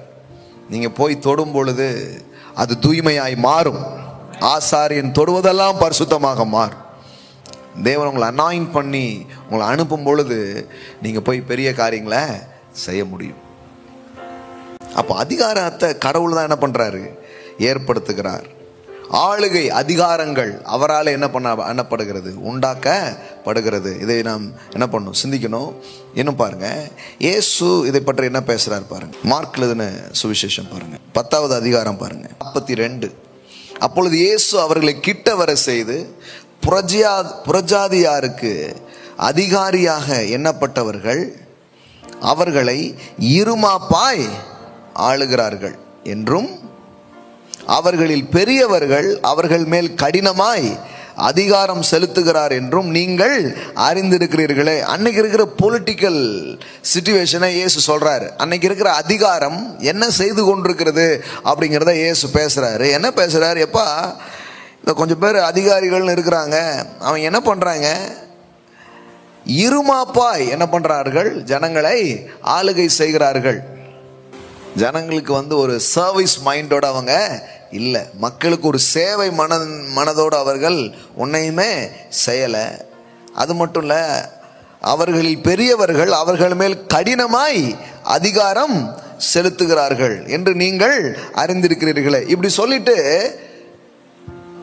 அதிகாரமே மோசம், பதவியே மோசம், இதுக்கு தான் இதெல்லாம் ஒன்றுமே தேவையில்லை, எல்லாரும் பரலோகத்துக்கு வந்து சேர்ந்துருங்க, அப்படி பேசல பாருங்க. இயேசு என்ன பேசுறாரு அது ரொம்ப கவனிக்கணும். 43வது வசனம் பாருங்க. உங்களுக்குள்ளே அப்படி இருக்க ஆகாது. அப்படின்னா என்ன அர்த்தம்? நீ பதவிக்கு வரும் பொழுது, நீ அதிகாரத்துக்கு வரும் பொழுது, நீ தலைமை பண்புகளுக்கு தலைமைத்துவத்துக்கு நீ வரும் பொழுது, நீ என்ன பண்ண? உங்களில் எவனாயிலும் பெரியவனாய் இருக்க விரும்பினால் அவன் உங்களுக்கு பணிவிடைக்காரனாய் இருக்க கடவன். உங்களில் எவனாயிலும் முதன்மையானவனாய் இருக்க விரும்பினால் அவன் எல்லாருக்கும் ஊழியக்காரனாய் இருக்க கடவன். ஆமென். என்ன சொல்ல வர்றார் ஒரே லைன்ல? What is the purpose of leadership? What is the purpose of power and authority? அதுக்கான நோக்கம் என்ன? To serve the people. The purpose of leadership, the purpose of authority is to serve the people. ஜனங்களை புளியறதில்ல. உண்மையான அதிகாரம் ஜனங்களை விடுவிக்கும். The real leadership is to deliver the people. மோசே தலைமை ஏற்ற போது 400 வருஷம் 430 வருஷம் அடிமையா இருந்த ஜனங்களை விடுதலையாக்கி அவன் தேவன் வச்சிருந்த ஒரு டெஸ்டினியை நோக்கி ஜனங்களை அவன் கூட்டிட்டு போறான். That is a real leadership. A leadership deliver the people. அவங்கள ஸ்லேவ் ஆக்காது, அவங்கள ஒரு அடிமைத்தனத்துக்குள்ள வைக்காது. அது அடிமைத்தனத்துக்கு உள்ளான மக்களை அது விடுவித்து ஒரு வளமான வாழ்க்கைக்கு ஒரு தலைமுறையை நடத்தி செல்வதுதான் தலைமையாக இருக்கிறது. ஆண்டவர் பாருங்க, இப்ப இயேசு இந்த இடத்துல பேசும்போது என்ன சொல்றாரு? எப்ப புறஜாதியில சில தலைவர்கள் இருக்கிறாங்க, அவங்களாம் இருமாப்பா ஆள்றாங்கப்பா, அவங்கெல்லாம் ஜனங்களை கஷ்டப்படுத்துறாங்கப்பா, ஆனா நீங்க அப்படி இருக்காதீங்க. அப்படின்னு என்ன அர்த்தம்னா, நீங்க அங்க வாங்க, வந்தாதானே அப்படி இருக்காதீங்க. நீங்க அப்படி இருக்காதீங்கன்னா நீங்களாம் போயிருங்க, தேவையில்லைன்னு சொல்ல. என்ன சொல்றாரு? நீங்க அதுக்கு வரணும், நீங்க லீடர்ஷிப்க்கு வரணும். நீங்க தலைமைக்கும் நீங்க பதவிக்கும் நீங்க பொறுப்புக்கும் வரும் பொழுது நான் பெரிய ஆளுன்னு காட்டிக்கிறதுக்காக கிடையாது. நீ உனக்கு அது கொடுக்கப்பட்டது நோக்கம் என்ன? எஸ்தரே உனக்கு எதுக்கு கொடுக்கப்பட்டிருக்குது? இக்காலத்தில் உதவியா இருக்கும்படிக்கு ராஜமேன்மை கொடுக்கப்பட்டிருக்கிறது. Serve the people, deliver the people. அப்ப எவ்வளோ அற்புதமான காரியங்களை அவர் பேசிட்டு இருக்கிறார் பாருங்க. சில ஜீசஸ் இதெல்லாம் இதெல்லாம் தேவையில்லைன்னு சொல்லிட்டாரு அப்படிங்கிறாங்க. தேவையில்லைன்னு சொல்லாங்க. எந்த பைபிள் படிச்சீங்கன்னே தெரியல. தேவையில்லைன்னு எங்க பேசியிருக்கிறாரு? எப்படி லீடர்ஷிப் இருக்கணுங்கிறத அவர் பேசுறாரு. தான் எப்படிப்பட்ட ஒரு தலைவனா இருக்கிறேன் அப்படிங்கிறத அவர் என்ன பண்றாரு? பேசுறாரு. அவர் சொல்றாரு. அதனாலதான் தன்னுடைய சீடர்களுடைய கால்கள் எல்லாம் கழுவி காட்டுறாரு. ஏன்னா சர்வ் பண்றது தான் லீடர்ஷிப்பினுடைய பர்பஸா இருக்குது, ரூல் பண்றது கிடையாது. மக்கள் தலைவனை தூக்குறது இல்லைங்க, தலைவன் மக்களை தூக்குறான். நான் அதுக்கு தான் வந்தேங்கிறார். அங்க பாருங்க 44 வசனம் பாருங்க. உங்களில் எவனாகிலும் முதன்மையா இருக்க விரும்பினால், முதன்மையா இருக்க விரும்பாத, முதன்மையா இருக்கிறது நினைக்காத, அப்படிலாம் முதல்ல நீ ஆசைப்படலாமா? அப்படி பேசல பாருங்க. தலைவனாகணும் ஆசை இருக்கா? எத்தனை பேருக்கு இருக்கு? நீ காலையில தலைவனாகிறதுக்கு ஆசை இருக்கா? முதன்மையா இருக்கிறதுக்கு ஆசை இருக்கா? மேல வரணுங்கிற என்ன இருக்கா? அதை குழி தோண்டி புதைச்சிரு. அப்படி பேசல அவரு. அது உனக்கு இருக்கவே கூடாது அப்படி பேசல. விரும்பினால் அவன் எல்லோருக்கும் ஊழியக்காரனாய் இருக்க கடவன். லீடர்ஷிப்புக்கான சரியான ஆட்டிடியூட்ஸ் அவர் சொல்லித்தராரு. ராஜா என்றால் பணிவிடை செய்வதற்கே அவன் ராஜா.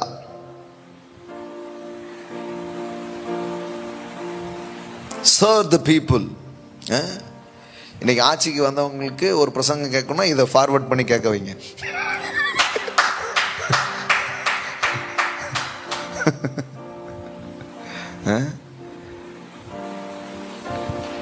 நல்லா கவனிங்க. ஒபாமா 2 முறை பிரசிடெண்டா இருந்தாரு. 2 முறையும் பார்த்தீங்கன்னா டிடிஜேக்ஸ் தான் போய் பிரசங்கம் பண்ணியிருக்கிறார் பதவியேற்பு விழாவில். ஆமா, அந்த மாதிரி நாள்லாம் வருது இயேசுவின் நாமத்தில். ஆமென்.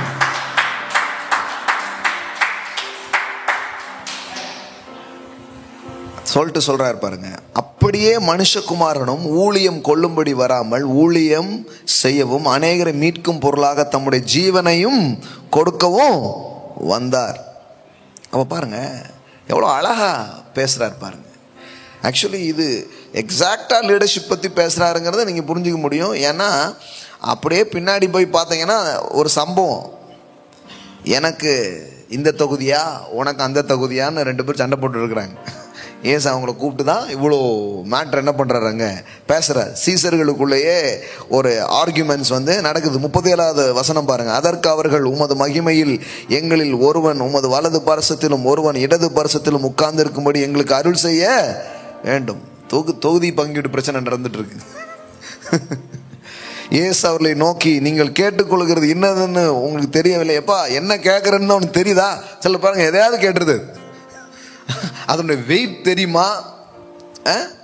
அதனுடைய வேல்யூஸ் உனக்கு தெரியுமா? சும்மா எதையாவது கேட்கணும்னு என்ன பண்ணிடுறது, கேட்டுரு கூடாது அப்படின்னு அதை எக்ஸ்பிளைன் பண்றாரு. எக்ஸ்பிளைன் பண்ணது மட்டும் இல்ல, இந்த இந்த லீடர்ஷிப் கடவுளால தான் ஏற்படுத்தப்படுதுங்கிறத சொல்றாரு பாருங்க. இயேசுவே சொல்றாரு. 40வது வசனம் பாருங்க. ஆனாலும் என் வலது பரிசத்திலும் என் இடது பரிசத்திலும் உட்கார்ந்து இருக்கும்படி எவர்களுக்கு ஆயத்தம் பண்ணப்பட்டிருக்கிறதோ அவர்களுக்கு அல்லாமல் மற்றொருவருக்கு அதை அருள்வது என் காரியம் அல்ல என்றார். நானே ஒரு அத்தாரிட்டிக்குள்ள தான் இருக்கிறேன் அப்படிங்கிறார்.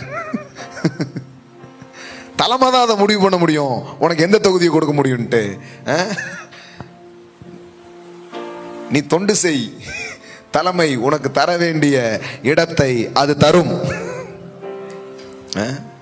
என்ன அருமையான ஒரு பொலிட்டிக்கல் டாக், லீடர்ஷிப் டாக் இங்க நடக்குது பாருங்க.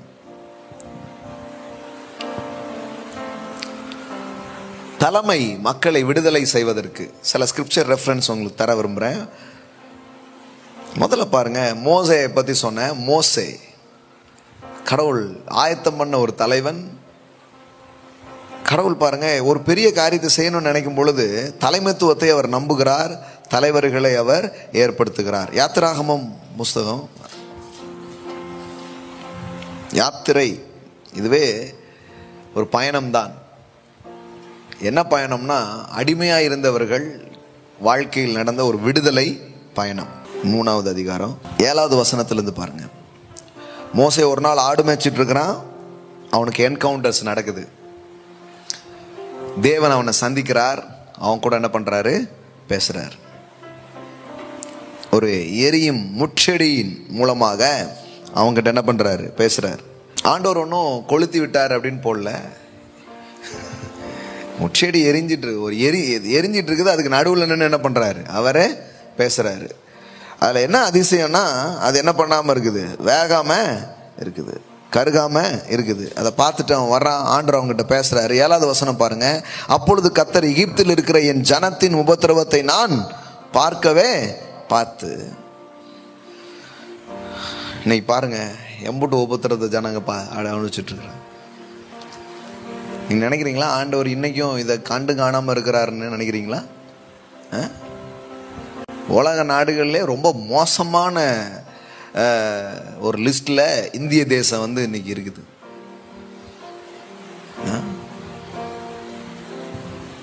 ஏதாவது மருந்து கிருந்து கொடுத்து வாழ வைங்க அப்படிங்கிற கூக்குரல்லாம் போய், சார் புதைக்கிறதுக்கு ஏதாவது இடம் கொடுங்க அப்படின்னு கேட்குற இடத்துக்கு மக்கள் வந்துட்டாங்க பாருங்க. ஏதாவது சுடுகாடு கிடுகாடு எங்கேயாவது இருந்தா சொல்லுங்க, எரிக்கிறதுக்கு ஏதாவது ஏற்பாடு பண்ணுங்க. பாருங்க, வாழ வைங்க, வாழ்றதுக்கு ஏதாவது வழி இருக்காங்கிறது போய் இப்ப சாகிறதுக்கே வழியே இல்லையே, எப்படி செத்தவங்களை வச்சு என்ன பண்ற அப்படிங்கிற மாதிரி ஆயிடுச்சு பாருங்க. நீங்க நினைக்கிறீங்களா இதெல்லாம் தேவன் காணாதவரா இருக்கிறார் அப்படின்னு நினைக்கிறீங்களா? வேதவசனம் எவ்வளவு அழகா சொல்லுது பாருங்க. எகிப்தில் இருக்கிற என் ஜனத்தின் உபத்திரவத்தை நான் பார்க்கவே பார்த்து, ஆளோட்டிகள் நிமித்தம், இந்த மோசமான அதிகார வர்க்கத்தின் நிமித்தம் அவர்கள் இடுகிற கூக்குரலை கேட்டேன், அவர்கள் படுகிற வேதனையையும் அறிந்திருக்கிறேன். ஆண்டவருடைய சமூகத்தில் இந்த கூக்குரல் போது, சில புதைக்க கூட வழி இல்லாம பெண் பிள்ளைகள் அவங்களுடைய தகப்பனாரெல்லாம் தூக்கிட்டு போறாங்க. என்னெல்லாமோ காட்சிகள் என்ன பண்றோம், பார்க்குறோம். ரொம்ப வலி, ரொம்ப வேதனைகள் ஆன சம்பவத்தெல்லாம் என்ன பண்றோம், பார்க்குறோம். இது கேட்கும்போது அப்படியே உட்கார்ந்துடக்கூடாது, குளிர்ந்து. உங்களுக்குள்ள ஏதோ ஒன்று பண்ணுதுன்னா ஆண்டவர் உங்ககிட்ட பேசுறாருன்னு அர்த்தம். ஒரு ஆக்ஷனுக்கு நீங்க தயாராகணும்னு அர்த்தம். ஒரு முடிவுகளை எடுக்கணும் அப்படின்னு அர்த்தம். கவனிங்க, இப்படி ஜனங்க கஷ்டப்படுறாங்க அப்படிங்கிறதுக்கு கடவுள் எதை தீர்வா யோசிக்கிறாரு பாருங்க. அவர்கள் எகிப்தியரின் கைக்கு விடுதலையாக்கவும், அவர்கள் அந்த தேசத்திலிருந்து நீக்கி கானானியரும் ஏத்தியரும் எமோரியரும் பெருசியரும் எவியூரியரும் எபியூசியரும் இருக்கிற இடமாகிய பாலும் தேனும் ஓடுகிற நலமும் விசாலமுமான தேசத்தில் கொண்டு போய் சேர்க்கவும் இறங்கினேன். மனுஷன் இடுற கூக்குரல் இதெல்லாம் பார்த்துட்டு கடவுள் உட்கார்ந்துட்டு இருக்குல்ல, பரலோகத்தின் தேவன் இரக்கம் உள்ளவர். அவர் இறங்குகிறார். அவர் இறங்கி என்ன பண்றாரு, இப்பொழுதும் இஸ்ரவேல் புத்திரரின் கூக்குரலின் சந்ததியின் எட்டினது, எகிப்தியர் அவர்களை ஒடுக்குதலை கண்டு, நீ இஸ்ரவேல் புத்திரராகிய என் ஜனத்தை எகிப்திலிருந்து அழைத்து வரும்படி உன்னை பார்வோனிடத்திற்கு அனுப்புவேன், வா என்றார். The call for the leaderships, தலைமைத்துவத்திற்கான ஒரு அழைப்பு கொடுக்கப்படுகிறது. கொடுக்கப்படுறது மட்டும் இல்ல, கடவுள் பாருங்க, இவ்வளோ பெரிய பிரச்சனைக்கு ஒரு தலைமை பதிலாக இருக்க முடியும்னு அவர் நம்புறாரு. அதனாலதான் ஒரு தனி மனுஷங்கிட்ட அவர் பேசுறாரு, மோசே வா அப்படின்ட்டு. இவன் ஏற்கனவே இதை கொஞ்சம் ட்ரை பண்ணி பார்த்த ஆளு தான். ஏன்னா சில நேரத்தில் நம்ம கொஞ்சம் முயற்சி பண்ணியிருப்போம், சில காரியங்களெல்லாம் செஞ்சு முயற்சி எடுத்துருப்போம். கடைசியில் பார்த்தா நீங்கள் யாருக்கு நல்லது செய்யணும் எல்லாம் பண்ணிட்டு போவீங்களோ அவங்களே உங்களுக்கு செஞ்சுருவாங்க சில நேரம். அதனால சில நேரத்தில் சிலருக்கு என்ன சோர்வாயிடும்னா, எதுக்கு போட்டு அதெல்லாம் நமக்கு செட் ஆகாது. ஒரு சின்ன குழுவை நடத்தி பாருங்க, உங்களுக்கு தெரியும். சிலர் அதுலேயே வேண்டாம்ப்பா ஆளை விட்டுருங்க அப்படின்றாங்க. சின்ன சின்ன பொறுப்புகளில் வகிச்சு பாருங்க, உங்களுக்கு தெரியும் அது என்னது அப்படின்ட்டு. அப்போ அதெல்லாம் விட்டுட்டு வேண்டான்னு சொல்லிட்டு ஓடி போன ஒரு மோசே தான் இவன். ஆனால் இப்போ தேவன் அவனை சந்திச்சு மறுபடியும் என்ன பண்ணுறாரு, கூப்பிடுறாரு. அதனால தான் அப்போஸ்தலர்ல படிக்கிறோம், அவர்கள் தள்ளின மோசையே தானே தேவன் என்ன பண்றாரு, அனுப்பினார்னு போட்டிருக்கு. ஒரு நேரத்தில் ஒருவேளை மக்கள் உங்களை புறக்கணிச்சிருக்கலாம், மக்கள் ஒருவேளை தள்ளி இருக்கலாம், இதை இல்லைல்லாம் முதல்ல சில முயற்சி பண்ணி நீங்க தோற்று போயிருக்கலாம். அதனால முடியாதுன்னு நீங்க நினைக்காதீங்க. மீண்டும் தேவன் உங்களை வாழ்க்கையில கிரியை செய்து உங்கள் மூலமாக ஜனங்களுக்கு விடுதலையை அவர் கொண்டு வருகிறவராக அவர் இருக்கிறார்.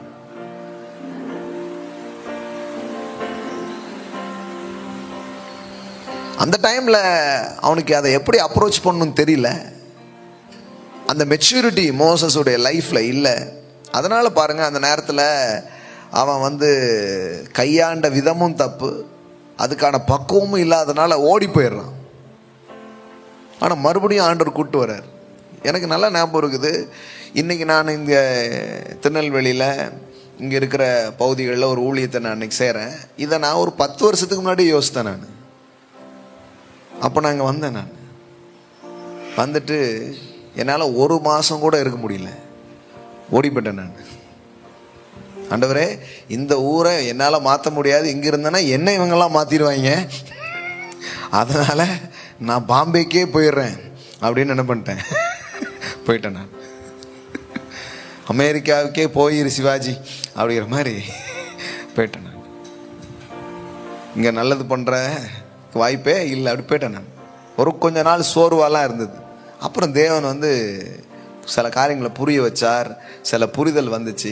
அப்புறமா திருப்பி ஆண்டவர் கொண்டு செய்ய வச்சார். இப்போ பார்த்தீங்கன்னா இந்த ஒரு 7 ஆண்டு முடிச்சு 8 ஆண்டுக்கு போகிறோம். இவ்வளோ காரியத்தை தேவன் செய்யும்படி அவர் பலப்படுத்தி இருக்கிறார். ஆமென். அதனால் சில நேரத்தில் முதல் முயற்சியிலேயே எல்லாம் நடக்கலை அப்படின்னு யோசிக்கக்கூடாது. பாருங்க, கடவுள் மறுபடியும் உங்களை எழுப்புகிறார், மறுபடியும் உங்களை அழைக்கிறார், உங்களை உட்கார வைப்பார். நான் உங்களுக்கு சொல்கிறேன். சில பேர்லாம் அதை பார்த்துட்டு இருக்கிறீங்க, சோர்ந்து போகாதீங்க. நம்ம இவங்களுக்கெல்லாம் பண்ணவே முடியாது, புரிஞ்சிக்கவே மாட்டாங்க அப்படி நீங்கள் மக்களை பற்றி உங்களுக்கு ஒரு சோர்வு இருக்கும்னா, நீங்கள் பெரிய அரசியல் தலைவராக இருக்கலாம், ஒரு ஜெபக்குழு தலைவராக இருக்கலாம், ஒரு 10 பேரை நடத்தக்கூடியவங்களாக இருக்கலாம், கொஞ்சம் பேருக்கு ஆலோசனை கொடுக்குறவங்களா இருக்கலாம், இல்லை இந்த மாதிரி கூட இருக்கலாம். வாட் எவர் பி, ஜனங்க உங்களை புரிஞ்சுக்காம தள்ளுறதுனால அப்படியே போயிடணுங்கிற அவசியம் இல்லை. நீங்கள் மறுபடியும் செய்ய ஆரம்பிங்க, கர்த்தர் உங்களை பலப்படுத்துவார். இன்னைக்கு சில பேருக்கு மீண்டும் அழைப்பு கொடுக்கப்படுகிறது. The call for the leadership. எப்படி சொல்றாரு பாருங்க, உன்னை பார்வோனிடத்திற்கு அனுப்புவேன் வா என்றார். அப்போ சும்மா ஏதோ நான் தலைவன், நானும் ரவுடி தான், அல்ல நானும் தலைவன் தான் அப்படிலாம் போக முடியாது. பாருங்க, it's a calling. It's calling from the higher authority. மேலான அதிகாரத்தில் இருந்து உங்களுக்கு வரும் ஒரு அழைப்பு தான் தலைமைத்துவமாக இருக்கிறது. அதான் நான் உனக்கு ஃபர்ஸ்ட் இதில் நான் உங்களுக்கு சொன்னேன், தேவன் எப்படி அதிகாரத்துக்கு பின்னாடி இருக்கிறார், தேவன் தான் தலைமை என்ன பண்ணுறாரு, ஏற்படுத்துறாரு அப்படிங்கிறதெல்லாம் நம்ம பற்றி பேசணும். அப்போ எவ்வளோ அழகா போட்டிருக்கு பாருங்க, அனுப்புவேன் வா என்றார். நீ காலையில் அநேகருக்கு இந்த சத்தங்கள் உண்டாகிறது, அனுப்புவேன் வா. என் ஜனங்கள் இடுகிற கூக்குரல்கள், என் ஜனங்கள் படுற கஷ்டம், இதெல்லாம் நான் பார்க்குறேன், ஒன்னு அழைக்கிறேன் அப்படிங்கிறார். எனக்கு நல்ல ஞாபகம் இருக்குது, ஆண்டவர் சில நேரம் நம்மளை அழைக்கிறதே பார்த்தா அந்த நீட்ஸ், அந்த நியூஸ், அந்த தேவைகள் நமக்குள்ளே ஒரு அசைவை ஏற்படுத்தி அந்த அழைப்பை நம்மளோடு பேசுகிறதை நம்ம பார்க்க முடியும். நான் இங்கே வந்த டைமில் சில கூட்டங்கள்லாம் நடக்கும், மக்கள் உட்கார்ந்துருப்பாங்க. அப்போது நான் அதை கவனிச்சிட்டு இருக்கும்போது பார்த்தா அந்த கூட்டங்கள் முடியும் போது ஜனங்க வெறுமையாக போகிறதே நான் பார்ப்பேன். இவ்வளோ லைட்டு, இவ்வளோ ஆட்கள், இவ்வளோ பேர் உட்காந்துருக்காங்க. பார்த்தா அவன் ஒரு வரும்போது கூட கொஞ்சம் உற்சாகமாக வந்திருப்பான் போல், போகும்போது ஒரு மாதிரி போகிறான். அப்போ இதெல்லாம் பார்க்கும்போது கொஞ்சம் அப்படியே நெஞ்ச பிசைஞ்சமாக இருந்தது. அதே நேரத்தில் இன்னொன்று என்னென்னா, இதெல்லாம் நம்ம என்ன இதில் செய்கிறதுக்கு இருக்குது ஆண்டவரே அப்படின்ட்டு இப்படி ஓடிடுறது. அப்புறம் கொஞ்ச நாளுக்கு அப்புறம் அது ஒரு ஜபமாக மாறிச்சு, அது ஒரு வேண்டுதலாக மாறிச்சு. அப்புறம் ஒரு சின்ன சின்ன செயல்கள் உருவாக ஆரம்பிச்சிது. இன்றைக்கி நான் பார்த்தா எந்த மாதிரி ஒரு தீர்வு ஜனங்களுக்கு தேவை என்று ஒரு நாள் யோசித்தோமோ அதே தீர்வை இதே பட்டணத்தில் செய்யும்படியாக தேவன் நம் இருதயங்களையும் கரங்களையும் ஒரு பலப்படுத்தி இருக்கிறார். வா, நான் உன்னை அனுப்புவேன். The calling for the leadership. கர்த்தர் உங்களை அனுப்பும் போது சும்மா அனுப்ப மாட்டாரு, அதுக்கான எல்லா பலனையும் கிருபைகளையும் அவர் உங்களுக்கு கொடுத்துதான் அனுப்புவார். ஆமென். கிங்ஸ் எல்லாம் கூட அதிர வைக்கிற மாதிரி தான் காரியங்கள் என்ன பண்ணுறாரு, செய்கிறாரு. அப்போ எவ்வளோ அழகான ஒரு காரியம். அப்போ என்ன சொல்லிட்டு இருந்தேன், தலைமைத்துவத்தை கடவுள் ஏற்படுத்துகிறார். தலைமைத்துவத்துக்கான நோக்கம் என்ன? ஜனங்களை விடுதலையாக்குவது. எல்லாம் சொல்லுங்க, விடுதலையாக்குவது. ஆமென். இயேசு சொன்னார், புறஜாதி மக்கள், அதுல அதிகாரிகள் இருமாப்பாய் ஆளுகிறார்கள், அவங்க ஜனங்களை கஷ்டப்படுத்துறாங்க. நீங்க அப்படி செய்யாதீங்கன்னா என்ன அர்த்தம்? நீங்க தலைமைத்துவத்தை விடுவிக்கவும் சேவை செய்யவும் பயன்படுத்துங்க. அப்போ லீடர்ஷிப்புங்கிறது ஜனங்களை விடுவிக்க என்பது இதை பார்க்குறோம். இன்னொரு எக்ஸாம்பிள் பார்த்துட்டு we'll pray. Isaiah chapter 45. தேவன் இங்கு ஒரு தலைமையை அவர் ஏற்படுத்துகிறார். ஏற்படுறது மட்டும் இல்லாமல் அந்த தலைமைக்கு என்ற ஒரு அபிஷேகத்தை அவர் கொடுக்கிறார்.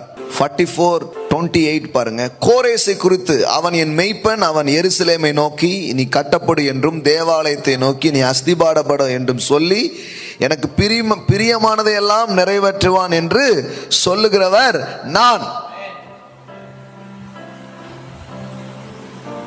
அவன் என் மெய்ப்பன் அப்படி சொல்றாரு. அப்படின்னா நான் ஏற்படுத்துகிற ஒரு தலைவன். இந்த 45 ஃபுல்லாவே பாருங்க.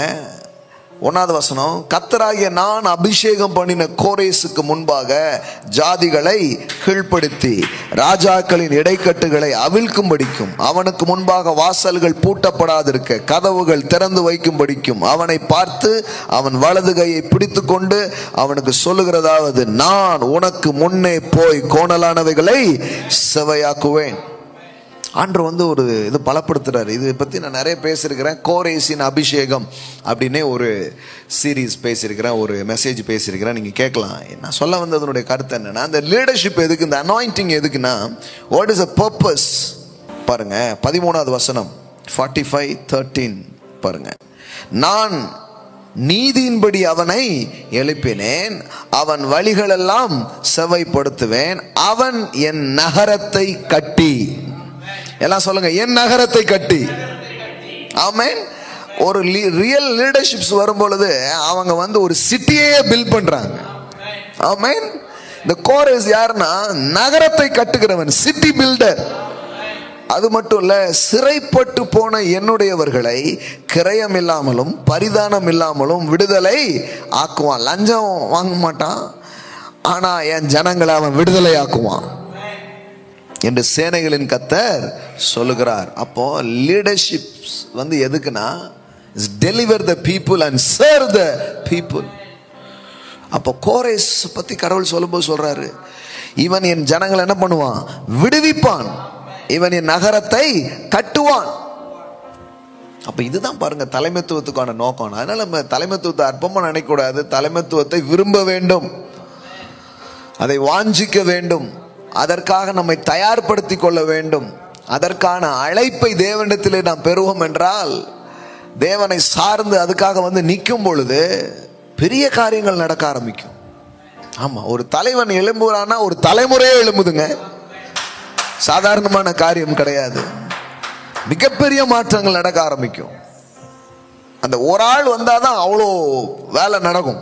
அந்த ஒரு ஆள் வர்ற வரைக்கும் அம்புடு வேலையும் எவ்வளவோ அந்த ரயிலில் இருக்கிற டப்பாக்கள் இருந்தாலும் இன்ஜின் ஒன்று வரணும் பாருங்க, அப்பதான் அவ்வளோ டப்பாவும் போகும். அதனாலதான் இயேசு மக்களை கண்ட போது அவர் இப்படியா சொல்றாரு பாருங்க, மெய்ப்பன் இல்லாத ஆடுகள் அப்படிங்கிறார். அப்படின்னா என்ன? கோரேசை பத்தி என்ன சொன்னாரு? அவன் என் மெய்ப்பன். அப்படின்னா என்ன அர்த்தம்? ஆடுகள் நிறைய இருக்குது, ஆனா நடத்துறதுக்கு ஒரு மெய்ப்பன் இல்லை, ஒரு தகப்பன் இல்லை, ஒரு தலைவன் இல்லை. ஒரு தகப்பனும் ஒரு தலைவனும் ஒரு மெய்ப்பனும் எழும்பும் பொழுது அதுபோல ஒரு சமூகத்துக்கு பெரிய ஆசீர்வாதம் எதுவுமே இல்லை பாரு. அதனாலதான் இந்த வாஞ்சியை இன்னைக்கு காலையில் ஆண்டவர் போடுகிறார், இந்த விருப்பத்தை அவர் போடுகிறார், இந்த விதையை அவர் இன்றைக்கு தூவி கொண்டிருக்கிறார். உள்ளத்தில் அதை பெற்றுக்கொள்ளுங்க. காமாரா ஷாண்டிலே ப்ரோகா தேரே பேரே. ஹல்லேலூயா, ஹல்லேலூயா, ஹல்லேலூயா. அப்போ அது உண்மையான தலைமை ரொம்ப அவசியமா இருக்கு. தேவனே ஆளுகையிலே அவர் ஏற்படுத்துகிறார். சிறந்தது வரும் வரை வேறொருவர் கையில் அது இருக்கிறது.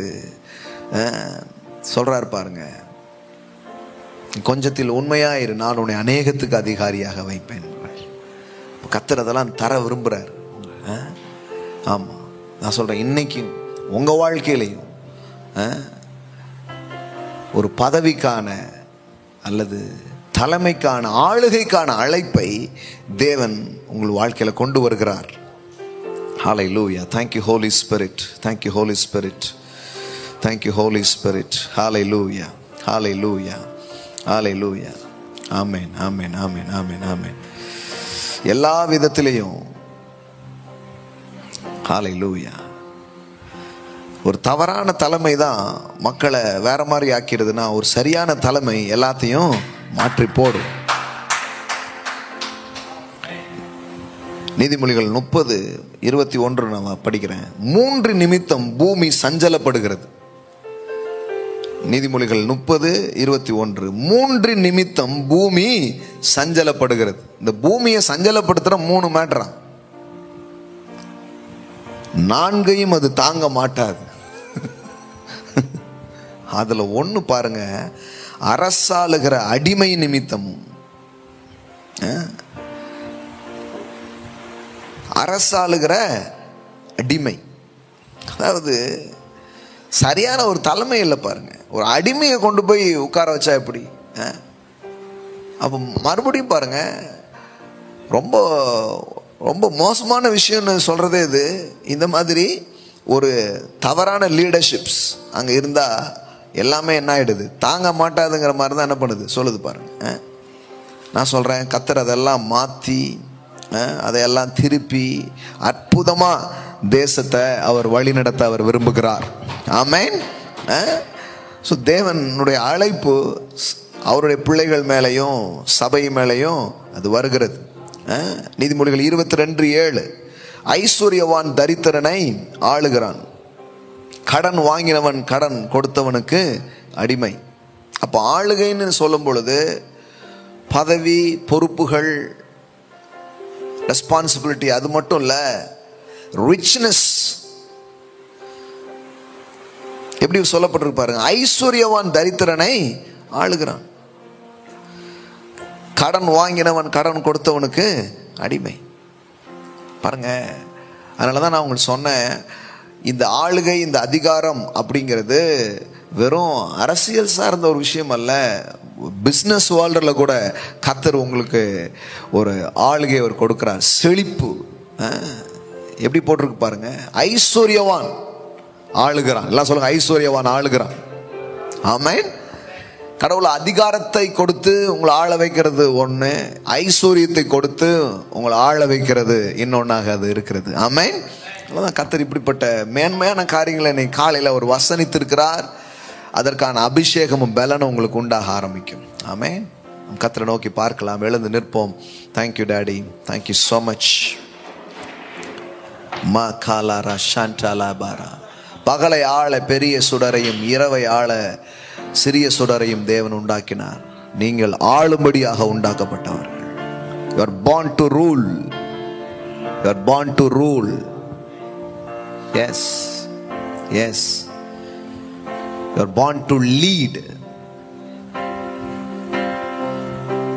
வழி தேட அல்ல, வழிகாட்ட தேவன் உங்களை உண்டாக்கி இருக்கிறார். நீங்கள் வழி தேடுபவர்கள் அல்ல, நீங்கள் வழி காட்டுபவர்கள். Thank you Holy Spirit.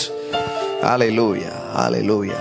இந்த செய்தி நீங்க தற்செயலா கேட்கல, தற்செயலா நீங்க வரல, தற்செயலா இது நடக்கல. It's a plan of God. It's a confirmation. It's a confirmation. Hallelujah. Hallelujah. It's not just information. It is a confirmation from heaven. It's a confirmation from God. Hallelujah. Hallelujah. உங்களுக்கு உயர்வுகள் உண்டாகும், உங்களுக்கு மேன்மைகள் உண்டாகும். ஆமென். உங்க கைகளில் அதிகாரங்களும் ஆளுகைகளும் வருகிறது. நீங்கள் ஹல்லேலூயா பார்க்க ஆரம்பிப்பீங்க. Daddy, I speak your word. I release your anointing in this moment, Father. Ma koraba shadala hatina mantala barabalara. ஓ, இதை பார்த்து கொண்டிருக்கிற பிள்ளைகள் மேல இன்னைக்கு இந்த வார்த்தையை ஆமென், ஃபேஸ்புக் ஆர் யூடியூப்ஸ் அல்லது தொலைக்காட்சி எதன் வழியாக அவங்க பார்த்து கொண்டிருந்தாலும், தேங்க்யூ டாடி, உங்க வார்த்தை இப்பொழுது வந்திருக்கிறது. அதிகாரங்கள், ஆளுகைகள் எல்லாம் எப்படி தேவனால் ஏற்படுத்தப்படுகிறது, யார் கைகளில் அது கொடுக்கப்படுகிறது. அல்லேலூயா, அல்லேலூயா. அது எப்படி நடத்தப்பட வேண்டும். ஆமென். அதனுடைய நோக்கங்கள் என்ன, இதெல்லாம் நீ காலையில ஊற்றினதற்காக ஸ்தோத்திரம் சுவாமி. இருதயங்களில் இது ஊற்றப்படுகிறதற்காக ஸ்தோத்திரம்.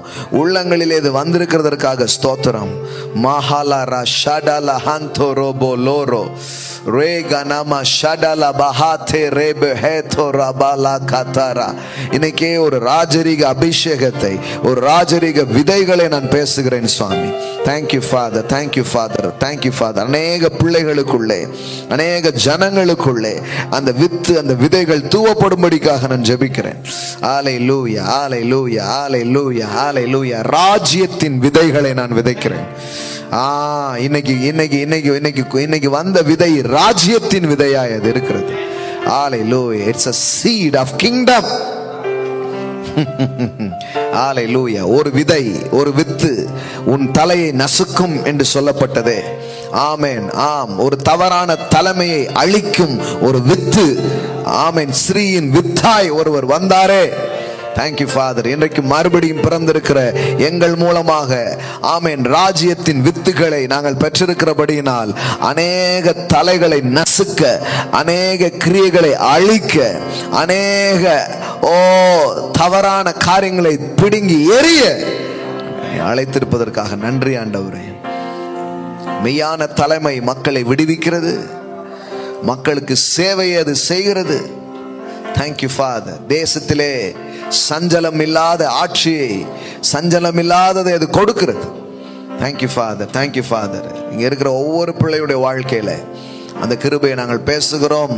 ஒட்டுமொத்த எங்கள் தமிழ்நாட்டுக்காக நாங்கள் ஜெபிக்கிறோம் இந்த நேரங்களிலே. Thank you father, thank you father. ராஜாக்களை தள்ளி ராஜாக்களை ஏற்படுத்துகிற தேவன். ஆமென். நாங்கள் தீமோத்தேயுவிலே வாசிக்கிறோம், மேலான அதிகாரம் உள்ளவர்களுக்காக நீங்கள் வேண்டுதல் செய்யுங்கள் என்று பவுல் அப்போஸ்தலன் சொல்லுகிறார். அல்லேலூயா. அதிகாரத்தில் இருப்பவர்களுக்காக ஜெபிக்கும்படியாக அல்லேலூயா வேதம் வசனம் எங்களுக்கு சொல்லப்படுகிறது. ஆமென். 1 தீமோத்தேயு 2:1-2 வசனங்களில் நாங்கள் இப்படி வாசிக்கிறோம். நான் பிரதானமாய் சொல்லுகிற புத்திமதி என்னவெனில், எல்லா மனுஷருக்காக விண்ணப்பங்களையும் ஜெபங்களையும் வேண்டுதலையும் ஸ்தோத்திரங்களையும் பண்ண வேண்டும். நாம் எல்லா பக்தியோடும் நல் ஒழுக்கத்தோடும் களங்கமில்லாத அமைதலுள்ள ஜீவனம் பண்ணும்படி ராஜாக்களுக்காகவும் அதிகாரம் உள்ள யாவருக்காகவும் அப்படி செய்ய கடவோம். நம்முடைய இரட்சகராகிய தேவனுக்கு முன்பாக அது நன்மையும் பிரியமுமாய் இருக்கிறது என்று எழுதியிருக்கிறது. Thank you daddy. இந்த நேரத்தில் ஆமென், இந்த ஆட்சிக்காக, இந்த ஆளுகைக்காக நாங்கள் ஜெபிக்கிறோம். அநேக தேவ பக்தி உள்ள அநேக பிள்ளைகள் வர நாட்களில் எழும்புகிறதுக்கான விதை இன்னைக்கு நாங்கள் போட்டிருக்கிறோம். நீங்க அதை செய்வீங்க, அதை முளைக்க வைப்பீங்க. அதே நேரத்தில் இப்பொழுது பதவியில, ஆட்சியிலே வருகிற அரசாங்கத்திற்காக நாங்கள் ஜெபிக்கிறோம். Thank you father. உம்முடைய வார்த்தையில சொல்லப்பட்டிருக்கிறது, ஆமென், பக்தியோடும் நல் ஒழுக்கத்தோடும் களங்கம் இல்லாமல் அமைதலான ஒரு வாழ்க்கை வாழும்படி. ஆமென். அப்போ யார அங்க உட்கார்ந்து இருந்தாலும் நாங்க உங்க முன்னாடி வந்து நின்று ஜெபிக்கும் பொழுது ராஜாக்களின் இருதயங்கள் கர்த்தரின் கரங்களில் இருக்கும் நீர்க்கால்களை போல அது இருக்கிறது.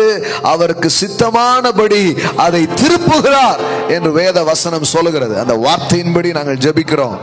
ஆமென். ஜனங்கள் அமைதலுள்ள ஜீவனம் பண்ணும்படியான காரியங்கள் தேசத்திலே, தமிழ்நாட்டிலே, இந்த பட்டணங்களிலே உண்டாகும்படிக்காக நாங்கள் ஜெபிக்கிறோம். Thank you daddy, thank you daddy. இருதயங்களை ஆளுகை செய்கிற தேவன், இருதயங்களை திருப்புகிற தேவனுக்கு முன்பாக வந்து நின்று நாங்கள் ஜெபிக்கிறோம், ஒருமனப்படுகிறோம். ஆன்லைன்ல பார்க்கிற பிள்ளைங்க, யூடியூப்ஸ்ல பார்க்கிற பிள்ளைங்க, கர்த்தர் ராஜரீகம் பண்ணுகிறார், கர்த்தர் ஆளுகை செய்கிறார். எந்த அதிகாரிகள் இருந்தாலும், யார் ஆட்சியில இருந்தாலும், அல்லேலூயா, கர்த்தர் அவருடைய இருதயங்களை ஆளக்கூடியவர், சிந்தனைகளை ஆளக்கூடியவர், தமக்கு சித்தமானபடி அதை திருப்பக்கூடியவர். ஜனங்களுக்கு நன்மை விளைவிக்கும் விதங்களிலே ஜனங்கள் அமைதலுள்ள ஜீவனம் செய்யும்படியாக, அல்லேலூயா, தேசத்திலே நலன் உண்டாகும்படிக்காக நாங்கள் இப்பொழுது ஜெபிக்கிறோம் சுவாமி. ஆமென். அந்த தலைவர்கள் மீது ஒரு அபிஷேகத்தை நாங்கள் பேசுகிறோம், ஒரு கிருபையை நாங்கள் பேசுகிறோம், ஒரு பலனை நாங்கள் பேசுகிறோம் இந்த நேரத்தில். Thank you Holy Spirit, thank you Holy Spirit, thank you Holy Spirit. கோரேஸ் என்கிற ஒரு பிரஜாதி மன்னனை தெரிந்து கொண்டு அவன் மூலமாகத்தான் நீர் அநேக நன்மைகளை செய்தீர் கர்த்தாவே. ஒருவேளை ஆள வருகிறவர்கள் யாராயிருந்தாலும் அபிஷேகிக்கிற தேவன், ஆமென், அவர்கள் மூலமாக விடுவிக்க வேண்டியதை விடுவித்து இடிந்ததை கட்டி ஜனங்களுக்கு நலன் உண்டாகும்படிக்காக நாங்கள் இந்த நேரத்தில் ஜெபிக்கிறோம். Thank you Father, thank you Father, thank you Father, thank you Father. Regle ma shadala katara balara regla ma chala bora kate lebe regele boro rogolo shate la bara kate ne medele re re re re re re. ஒரு பெரிய சுபிட்சத்தை நாங்கள் பேசுகிறோம், ஒரு பெரிய நலனை நாங்கள் பேசுகிறோம். ஆமென், ஆமென், ஆமென். எல்லா மனுஷீக சதி, எல்லா மனுஷீக தந்திரங்கள், எல்லா கர்த்தாவே எதையாவது ஒண்ணு வச்சு தீமைகளை செய்ய நினைக்கிற எல்லா சக்திகளுக்கு எதிராக இயேசுவின் அதிகாரமுள்ள நாமத்தில் நாங்கள் நிற்கிறோம் இந்த நேரங்களிலே. Thank you daddy, thank you daddy, thank you daddy, thank you daddy, thank you daddy, thank you daddy. இந்த கிருமிக்கு எதிராக, சில கிரிமினல் புத்திக்கு எதிராக நாங்கள் இப்பொழுது நின்று நாங்கள் ஜெபிக்கிறோம். எல்லா சமயத்திலும் ஹல்லேலூயா வேண்டுதலோடு விழித்திருங்கள் என்று எபேசியரில் வாசிக்கிறோமே. இந்த நேரத்தில் நாங்கள் ஜெபிக்கிறோம். ராகா லா ப்ரோகோ ஷடா லா பதாரா பாலாரா. ஒரு ராடிக்கல் சேஞ்ச், ஒரு ராடிக்கல் ஷிஃப்ட். ஹல்லேலூயா. நாங்கள் பேசுகிறோம் தமிழ்நாட்டின் மீது, நாங்கள் பேசுகிறோம் திருநெல்வேலியின் மீது, நாங்கள் பேசுகிறோம் தூத்துக்குடி நாகர்கோவில் மேல நாங்கள் பேசுகிறோம், முழு இந்தியாவின் மீது நாங்கள் பேசுகிறோம், தேசம் முழு உலகம் முழுவதும் நாங்கள் இந்த நேரத்தில் ஒருமனப்பட்டு நாங்கள் பேசுகிறோம் கர்த்தாவே. ஹல்லேலூயா. ராகோ ஷாட்டே லே பிரேகாதாரா. ஹல்லேலூயா. ரபோ ஷடலப தரபடலபோ ரேகலபோ ஷேகேட்டே லே பெரே காட்டலபரா. ஒரு தெய்வீக செல்வாக்கு இப்பொழுது இறங்கி வருவதாக. ஹல்லேலூயா. ஒரு டிவைன் இன்ஃப்ளூயன்ஸ் நடப்பதாக. ராகானா மண்டலா காதாரா பாலாரா. தேவ ஆவியானவருடைய ஆளுகைகள் ஒவ்வொரு தலைவர்கள் மேல, ஒவ்வொரு லீடர்ஸ் மேல ஆண்டவரே இந்த நேரத்தில் உண்டாகும்படிக்க நான் பேசுகிறேன். I release right now Father. Rema shatere badala katara balara. Oh, thank you daddy, thank you daddy, thank you daddy. வேத வசனம் சொல்லுது, ஒரு மனுஷனும் கெட்டு போவது உம்முடைய சித்தம் அல்ல, ஒரு மனுஷனும் கெட்டு போவது உம்முடைய சித்தம் அல்ல, எல்லா மனுஷரும் ரட்சிக்கப்படவும் சத்தியத்தை அறிகிற அறிவை அடையவும் அவர் சித்தமுள்ளவராய் இருக்கிறார் என்று எழுதியிருக்கிறது. அப்பா, அந்த நேரத்தில் நாங்கள் பேசுகிறோம், எல்லா அழிவுகள் நாசங்கள் விலகி போகட்டும் என்று தேசம். ஹல்லேலூயா. கொடுமை உன் தேசத்தில் இருப்பதில்லை என்று எழுதியிருக்கிறது. ஹல்லேலூயா. அது விலகி போகட்டும் கொடுமைகள். ராபோகா ஷடா லாபாரா. ஜனங்கள் காக்கப்படட்டும், ஜனங்கள் விடுவிக்கப்படட்டும். அப்படி செய்யக்கூடிய ஞானங்களை அதிகாரிகளுக்கு கொடுப்பீராக. ஒரு சொல்யூஷன்ஸ் உருவாகட்டும். இதை இப்படி செய்ய முடியும் என்று போடப்பட்டிருக்கிற முடிச்சுகளை அவிழ்க்கக்கூடிய தெய்வீக ஞானங்களை நாங்க பேசுகிறோம். Thank you daddy. பரத்திலிருந்து இறங்கி வருகிற மெய் ஞானங்களை தலைவர்களுடைய வாழ்க்கையில நாங்கள் பேசுகிறோம், பொறுப்புகளில் இருக்கவங்க வாழ்க்கையில நாங்கள் பேசுகிறோம் இந்த நேரத்தில். ஹல்லேலூயா. யோசேப்புகளை போன்ற, தானியேலை போன்ற நல் ஆலோசகர்கள் எழும்புவார்களாக பேசுகிறோம். எல்லா திருன்னு முறிச்சு வழியே தெரியாம முழிச்சிட்டு இருக்கும் போது ஒரு வழி உண்டாவதாக நற்செய்தி கேட்கட்டும் சுவாமி. Thank you Father, thank you Father, thank you Father, thank you Father. Hallelujah. Rabo shatala katara balara. Hallelujah, hallelujah, hallelujah. Rabo katala bara. நீர் சிங்காசனத்தில் வீற்றிருந்தாலும் உமது ஆளுகையை உம்முடைய சபையின் மூலம், உம்முடைய ஜனங்கள் மூலம் நீங்க செய்றீங்க. அதனால நாங்க உம்மோடு சேர்ந்து ஆளுகை செய்கிறோம், உம்மோடு சேர்ந்து ராஜரீகத்தை நாங்கள் பேசுகிறோம் தாப்பனே. தேங்க்யூ அப்பா, தேங்க்யூ அப்பா, தேங்க்யூ அப்பா. பெரிய காரியங்களை எங்கள் கண்கள் காணும். Thank you daddy, thank you daddy. பெரிய மாற்றங்களை எங்கள் வாழ்க்கையில் நாங்கள் பார்ப்போம். நன்றி அப்பா, நன்றி அப்பா. நீங்க செய்யறதற்காக நன்றி செலுத்துகிறோம். ஒரு பெரிய விடிவு காலம் ஏற்படுகிறதற்காக ஸ்தோத்திரம் செலுத்துகிறோம். Thank you daddy, thank you daddy, thank you daddy, thank you daddy, thank you daddy. நீங்க செய்யறதற்காக நன்றி அப்பா. Thank you, Father. Thank you, Father. Thank you, Father. இயேசுவின் புண்ணிய நாமத்தினாலே பிதாவே. Amen. Amen. Amen. Praise God. Hallelujah. Amen. கர்த்தருக்கு நாம் கொடுக்கிற ஒரு நேரம். Amen. Amen. Amen. Amen. Amen. Thank you, Jesus. Hallelujah. ஆன்லைன்ல பார்க்குற பிள்ளைங்க, ஆன்லைன் மூலமாக சபையின் பிள்ளைகள், இதனால் ஆசீர்வதிக்கப்படுகிற பிள்ளைகள் ஆன்லைன் மூலமாக உங்கள் காணிக்கைகளை, தசம பாகங்களை நீங்கள் செலுத்தலாம். அதில் இருக்கிற அக்கௌண்ட் நம்பருக்கு நீங்கள் விதைக்கலாம். கூகுள் பே ஆர் ஃபோன்பே மூலமாக நீங்கள் விதைக்கலாம். நீங்கள் உங்கள் ஆஃபரிங்ஸை நீங்கள் செலுத்தும் போது அதனுடைய ரெசிப்டை எடுத்துகிட்டு நம்ம ஆஃபீஸ் நம்பருக்கு நீங்கள் அனுப்புங்க. யார் அனுப்புனாங்கங்கிற விவரங்கள் அதில் இருக்கும். அதே நேரத்தில் உங்களுக்கு அந்த கன்ஃபர்மேஷனை சொல்வதற்கும் அது உதவியாக இருக்கும். ஆமீன். தேங்க்யூ. ஆன்லைனில் பார்க்குற பிள்ளைங்க, ஆன்லைன் உங்கள் ஆஃபரிங்ஸ் எடுத்துக்கோங்க. ஜெபம் பண்ண விரும்புகிறேன். Thank you holy spirit. Thank you holy spirit. ஆண்டவரே, பஞ்ச காலத்திலும் ஈசாக்கு விதை விதைத்தான். கர்த்தர் அவனை ஆசீர்வதித்ததினால் அவன் 100 மடங்கு விருத்தி அடைந்தான் எழுதியிருக்கிறது. ஆண்டவரே, நாங்கள் எப்பொழுதும் விதைக்கிறவர்களாய், தேவனை கனம் பண்ணுகிறவர்களாய், ஹல்லேலூயா, இந்த நேரத்தில் எங்களை அழைத்திருப்பதற்காக ஸ்தோத்திரம். ராஜ்யத்திலையும் நாங்கள் விதைக்க போகிறோம், இங்கே பிஸ்னஸ்லையும் நாங்கள் விதைக்க போகிறோம். எல்லாரும் மூடு விழா நடத்திட்டு இருக்கிற அந்த நேரம் நாங்கள் திறப்பு விழா நடத்துவோம். ஆமேன், ஆமேன், ஆமேன், ஆமேன். எத்தனையோ காரியங்கள் தடைகளாக இருந்தாலும் ஆண்டவரே, ஈசாக்குக்கு அது திறந்த ஒரு ரெகபோத்தாகத்தான் அது இருந்தது. உடைய பிள்ளைங்க வாழ்க்கையில் ரெகபோத்துகளை நான் பேசுகிறேன். ஃபினான்ஷியல் பிரேக் த்ரூஸை நான் பேசுகிறேன்.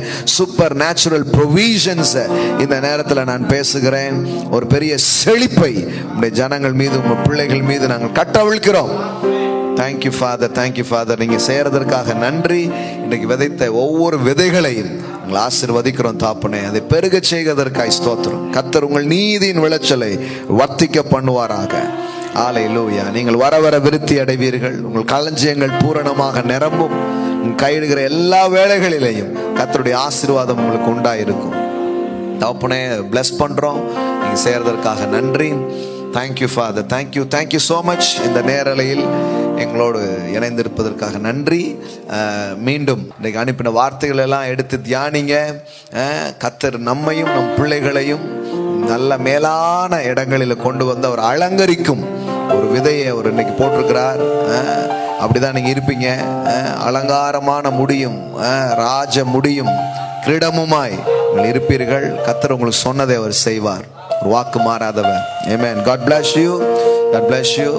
தேவன் மகத்துவமான காரியங்கள் உங்கள் வாழ்க்கையில காணும்படியாக செய்வார்.